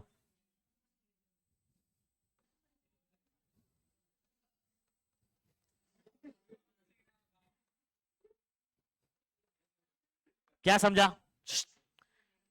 ये इसको यूनिटरी मेथड बोलते हैं। क्या बोलते हैं हम लोग कॉम्पिटेटिव में? हम लोग इसको इस्तेमाल यूनिटरी मेथड। एम ग्राम के पास Na पार्टिकल है, 1 ग्राम के पास कितना होगा? एम को उधर भेज देने का, इसको इक्वल की तरह ट्रीट करो। एम वहां पर गया, डिवाइड करा, क्या आ गया? Na by. अच्छा 1 ग्राम का इतना है, अगर मैं बोलूं 2 ग्राम का कितना होगा? तो 2 ग्राम के लिए इधर भी 2 आ जाएगा, 2 Na बाय एम। बोलो क्या आ जाएगा? 2 Na बाय। 3 ग्राम के लिए कितना होगा? तो इधर भी 3 उधर भी 3, 3 Na बाय एम। नहीं समझे बात को? इसको यूनिटरी मेथड बोलते हैं। पहले एक का पता कर लो, फिर अनेक का निकालो। एम ग्राम के लिए कितना पार्टिकल? एम क्या है पता है? मोलार मास। क्या है? मोलार मास मतलब एक मोल का मास। अब एक मोल के पास पार्टिकल कितने होते हैं?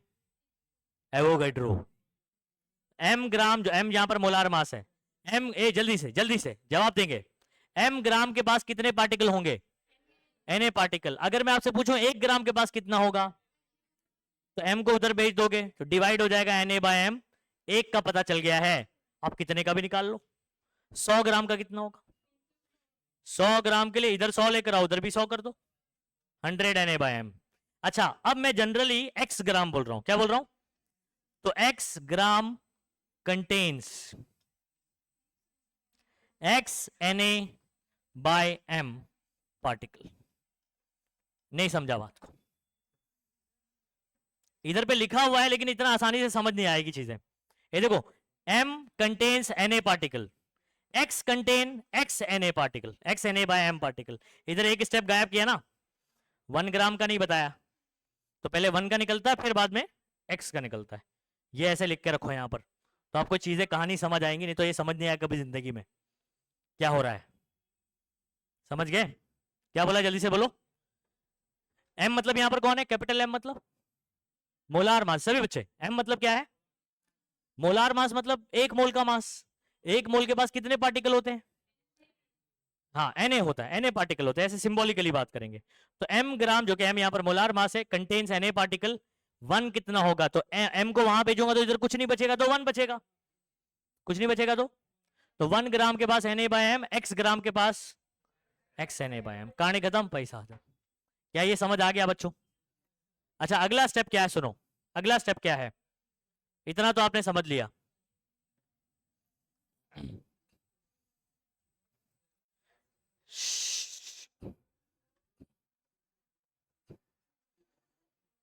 अगला स्टेप बहुत ही महत्वपूर्ण होने वाला है, ये याद नहीं रखना अपने को। अब इसके बाद जो बनने वाला है वो याद रखना है। कितने बच्चों को डेंसिटी का फॉर्मूला याद है? अरे गधो, ये जो निकाला ये वाला कब याद करोगे? बस mass upon volume mass, mn upon a cube Na है। यहां से कैपिटल M कौन है? Molar mass. निकाल लो ना इसको, n/a³ Na को उधर भेजो।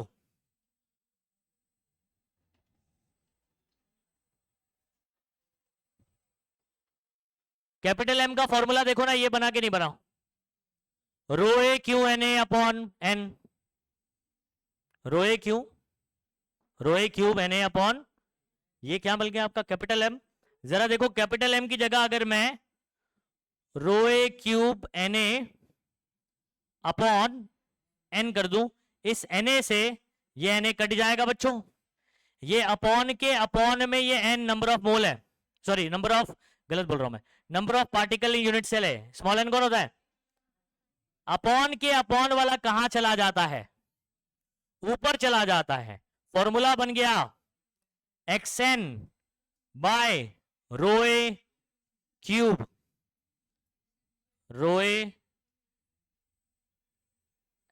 एक्शन, जैक्सन का भाई, एक्शन बाय ρ(a)(q). फॉर्मूला क्या बना? xn bye ρ(a)। जैक्सन मत बोलना है तो फॉर्मूला गलत बोल दोगे। जैक्सन का भाई एक्सन, ठीक है, एक्सन बाय ρ(a)(q). ये किसका फॉर्मूला है? Number of particle in x gram. किसका फॉर्मूला है? हम क्या बोल रहे थे? x gram contains this much particle. तो ये फॉर्मूला किसका बन गया? Number of particle in x gram. क्या फॉर्मूला बना number of particle in x gram का? xn by ρ(a)(q). क्लियर है सभी बच्चों को? स्टेप्स लिख लो यहां पर, उधर कैलकुलेट किया हुआ है वैसे, लेकिन यहां पर लिख लेंगे तो ज्यादा बेटर, आपको समझ आएगा कि क्या हो रहा है। छोटी छोटी सी चीजें हैं, लेकिन कैसा है कि उसके अंदर अगर इन डेप्थ आप उसको समझ लोगे, ठीक है, जब तक आप किसी को समझाने के हिसाब से नहीं पढ़ते हो ना, मतलब आपने कुछ सीखा नहीं है। आपको ऐसे पढ़ना है कि आप किसी को समझा भी सको, मतलब तब सही मानों में आपने उसको पढ़ा है। रट्टा तो कोई भी मार लेता है। ये बोलो, number of particle in x gram का फॉर्मूला क्या है? xn by ρ(a)(q). क्लियर है? ρ(a)(q), तो q से क्यूब याद रखने। अच्छा, ये नोट कर लेना, हाँ, या बाद में किन्होंने नहीं किया होगा इसको नोट करो, नहीं तो ये समझ नहीं आएगा स्टेप। हाँ, टेक्स्ट बुक में भी कर लोगे तो अच्छा है ना, छोड़ो, बाद में नोट्स बनाते वक्त आपको आसानी होगी। ये सब पे न्यूमेरिकल से अभी करना है अपने को। क्या ये फॉर्मूला बन चुका? ये वाला फॉर्मूला बना के नहीं बताया अभी मैंने? किसका फॉर्मूला बताया था? Number of particle in x gram, xn by ρ(a)(q). अच्छा, रुक जाओ, अजान हो जाने दो, अगला करवाता हूं।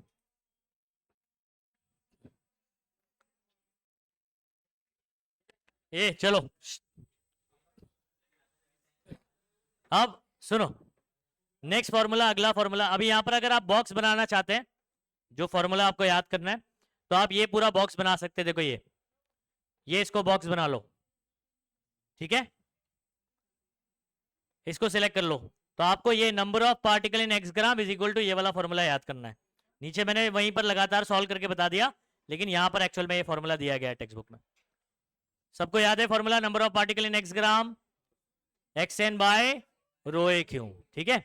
अच्छा, अब मुझे अगर नंबर ऑफ यूनिट सेल निकालना है x ग्राम में, सुनो बात को बच्चों,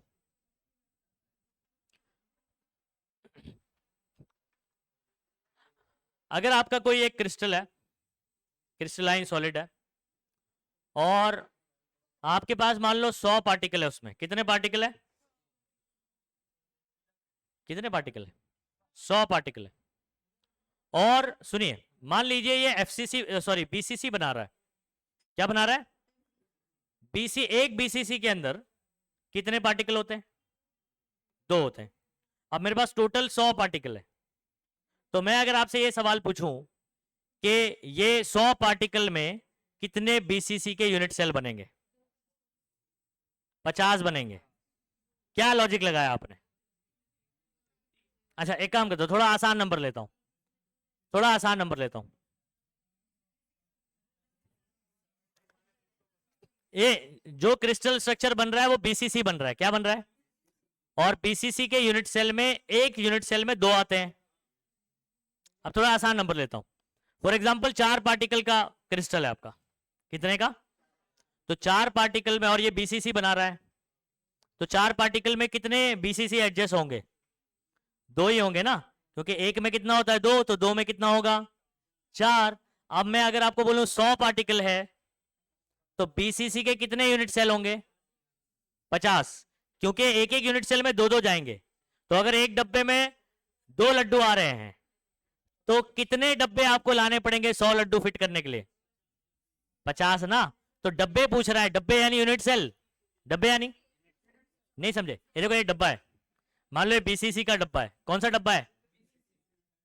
बीसीसी बोले तो इसमें कितने पार्टिकल फिट बैठेंगे?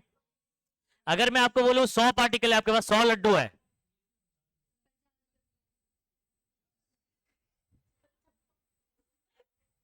सौ लड्डू हैं, और एक डब्बे में 2 लड्डू फिट हो सकते हैं। अबे पागल है क्या?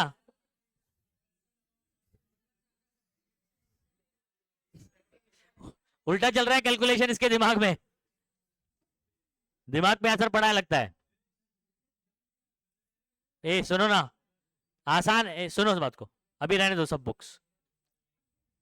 हाँ आगे रखो इधर, सुनेंगे सभी बच्चे गौर से, बहुत आसान है, कुछ भी डिफिकल्ट नहीं है। लड्डू वाली कहानी समझो। अगर आपके पास 100 लड्डू हैं, अगर आपके पास, ये सुनना ये गधे,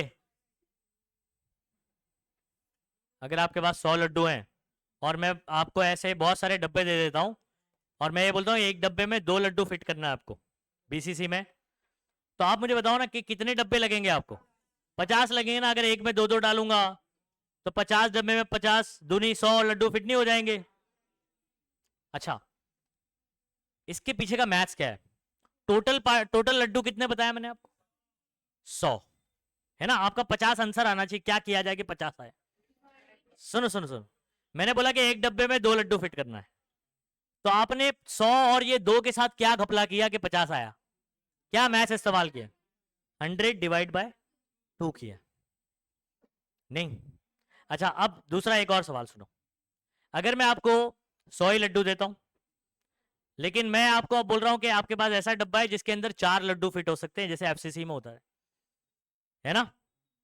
तो अगर 100 को आपको ऐसे डब्बे में डालना है इसमें 4-4 लड्डू फिट होते हैं, तो 25 डब्बे होंगे, यानी 25 यूनिट सेल होंगे। नहीं समझे बात को? अच्छा, एक्स ग्राम में नंबर ऑफ पार्टिकल का क्या फॉर्मूला आपने पढ़ा? X N by rho a cube कौन है पता है? कौन है X N by rho a cube? Number of particle in X gram है, नंबर ऑफ पार्टिकल है, जो मैं 100 दे रहा था आपको। ठीक है। अब अगर मुझे डब्बे फाइंड आउट करना है कितने डब्बे लगेंगे, या यूनिट सेल कितने लगेंगे, ये पता करना है, तो मैं, सुनो बात को, यूनिट सेल के अंदर क्या होते हैं? नंबर ऑफ पार्टिकल, उसका सिंबल क्या होता है? एन। तो जब हम, ये देखो इधर गौर से देखिएगा, क्या निकालने जा रहे हैं जरा बताना मुझे? डब्बे निकालने जा रहे हैं। Unit cell, number of unit cell in X gram के लिए क्या करोगे? टोटल पार्टिकल कितना है एक्स ग्राम में? एक्सएन बाय, इसको किससे डिवाइड करूंगा जल्दी से बताना, किससे डिवाइड करूंगा? एन से। एन क्या है? एक डब्बे में आने वाले पार्टिकल ना, number of particle in unit cell, ये टोटल पार्टिकल हो गए इन एक्स ग्राम, और ये हो गया number of particle in unit cell. तो डिवाइड का कॉन्सेप्ट समझ में आ गया। अब इसको n से, जब ये n क्या हो जाएगा, तो आपका फाइनल फॉर्मूला क्या बन के आएगा, x bye rho a Q. क्या बना फॉर्मूला, देख लो नीचे, x bye rho a Q. कुछ कहानी गई दिमाग में, नहीं समझ आया, वापस से सुनो।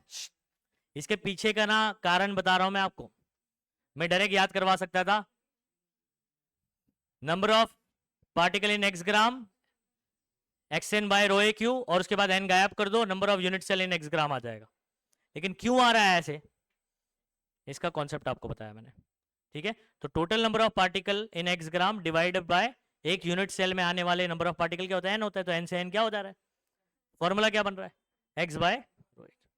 अब फॉर्मूला क्या है सुनो, अगर मैं आपसे ये पूछूं number of particle in X gram, तो बोलोगे X N by rho a cube. Number of unit cell in X gram पूछूंगा, X by rho a cube. तो एन कहां चला गया, आपको समझ आ रहा है, डिवाइड बाय एन करने पर कैंसिल हो जा रहा है। क्या फॉर्मूला समझ आ गया सबको, ठीक है। आगे सुनो, तो ये फॉर्मूला हो गया। नेक्स्ट, अच्छा ये देखो क्या लिखा हुआ, इसको हाईलाइट कर लो, इसको बॉक्स बना लो, ये वाला बॉक्स बना लो, number of unit cell in X gram is equal to X by rho a cube. अच्छा, number of unit cell in V volume भी पूछता है, एक्स ग्राम वाला एक अलग फॉर्मूला है, ये वाला वी वॉल्यूम में अगर आपको नंबर ऑफ यूनिट सेल पूछ रहा, सेम ही चीज है वी वॉल्यूम में, उसके लिए क्या करना है, वॉल्यूम को वॉल्यूम से डिवाइड करना है। ए सुनो बच्चों,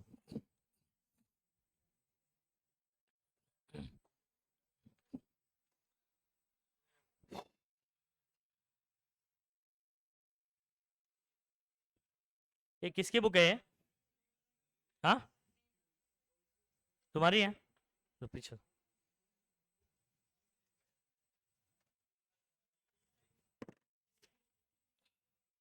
ये, इधर सुनो बच्चों,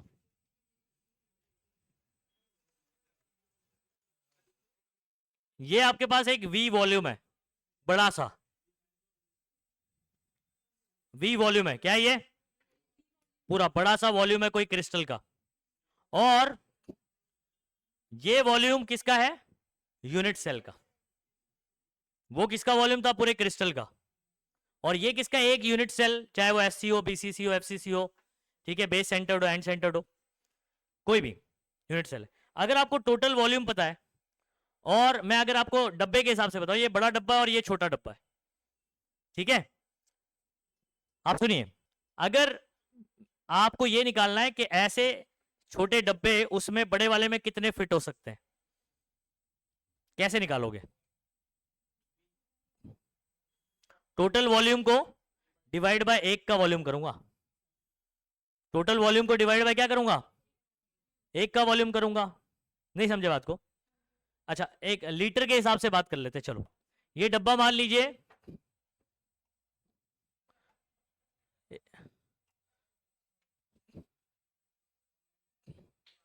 डब्बा मान लीजिए 10 लीटर का है, कितने का है, 10 लीटर का, और ये जो एक सिंगल जो यूनिट सेल है वो कितने का, फॉर एग्जांपल चल 2 लीटर ले लेते हैं, तो ऐसे कितने फिट हो सकते हैं उसके अंदर,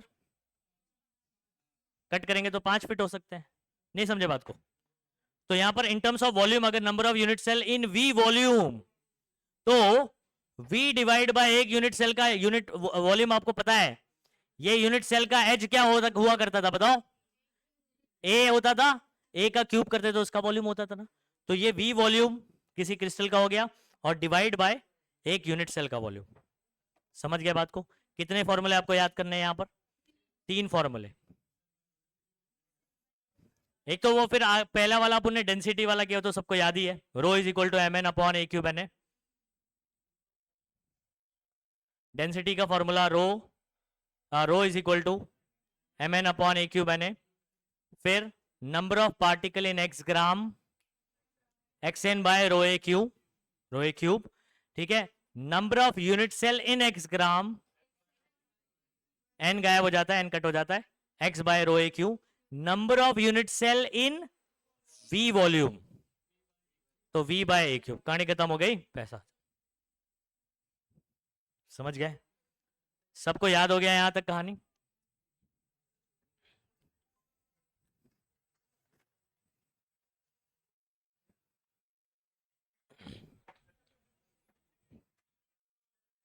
रुक जाओ रुक जाओ। अब इसके बाद अपना डिफेक्ट शुरू हो रहा है।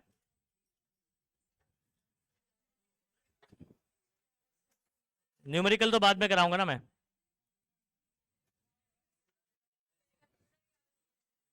हाँ, डिफेक्ट शुरू हो रहे हैं। चैप्टर का लगभग अभी एंड ही है। ये डिफेक्ट वाला टॉपिक भी बोर्ड पॉइंट ऑफ व्यू से बहुत ही इंपॉर्टेंट है। डिफेक्ट वाला पॉइंट, डिफेक्ट वाला टॉपिक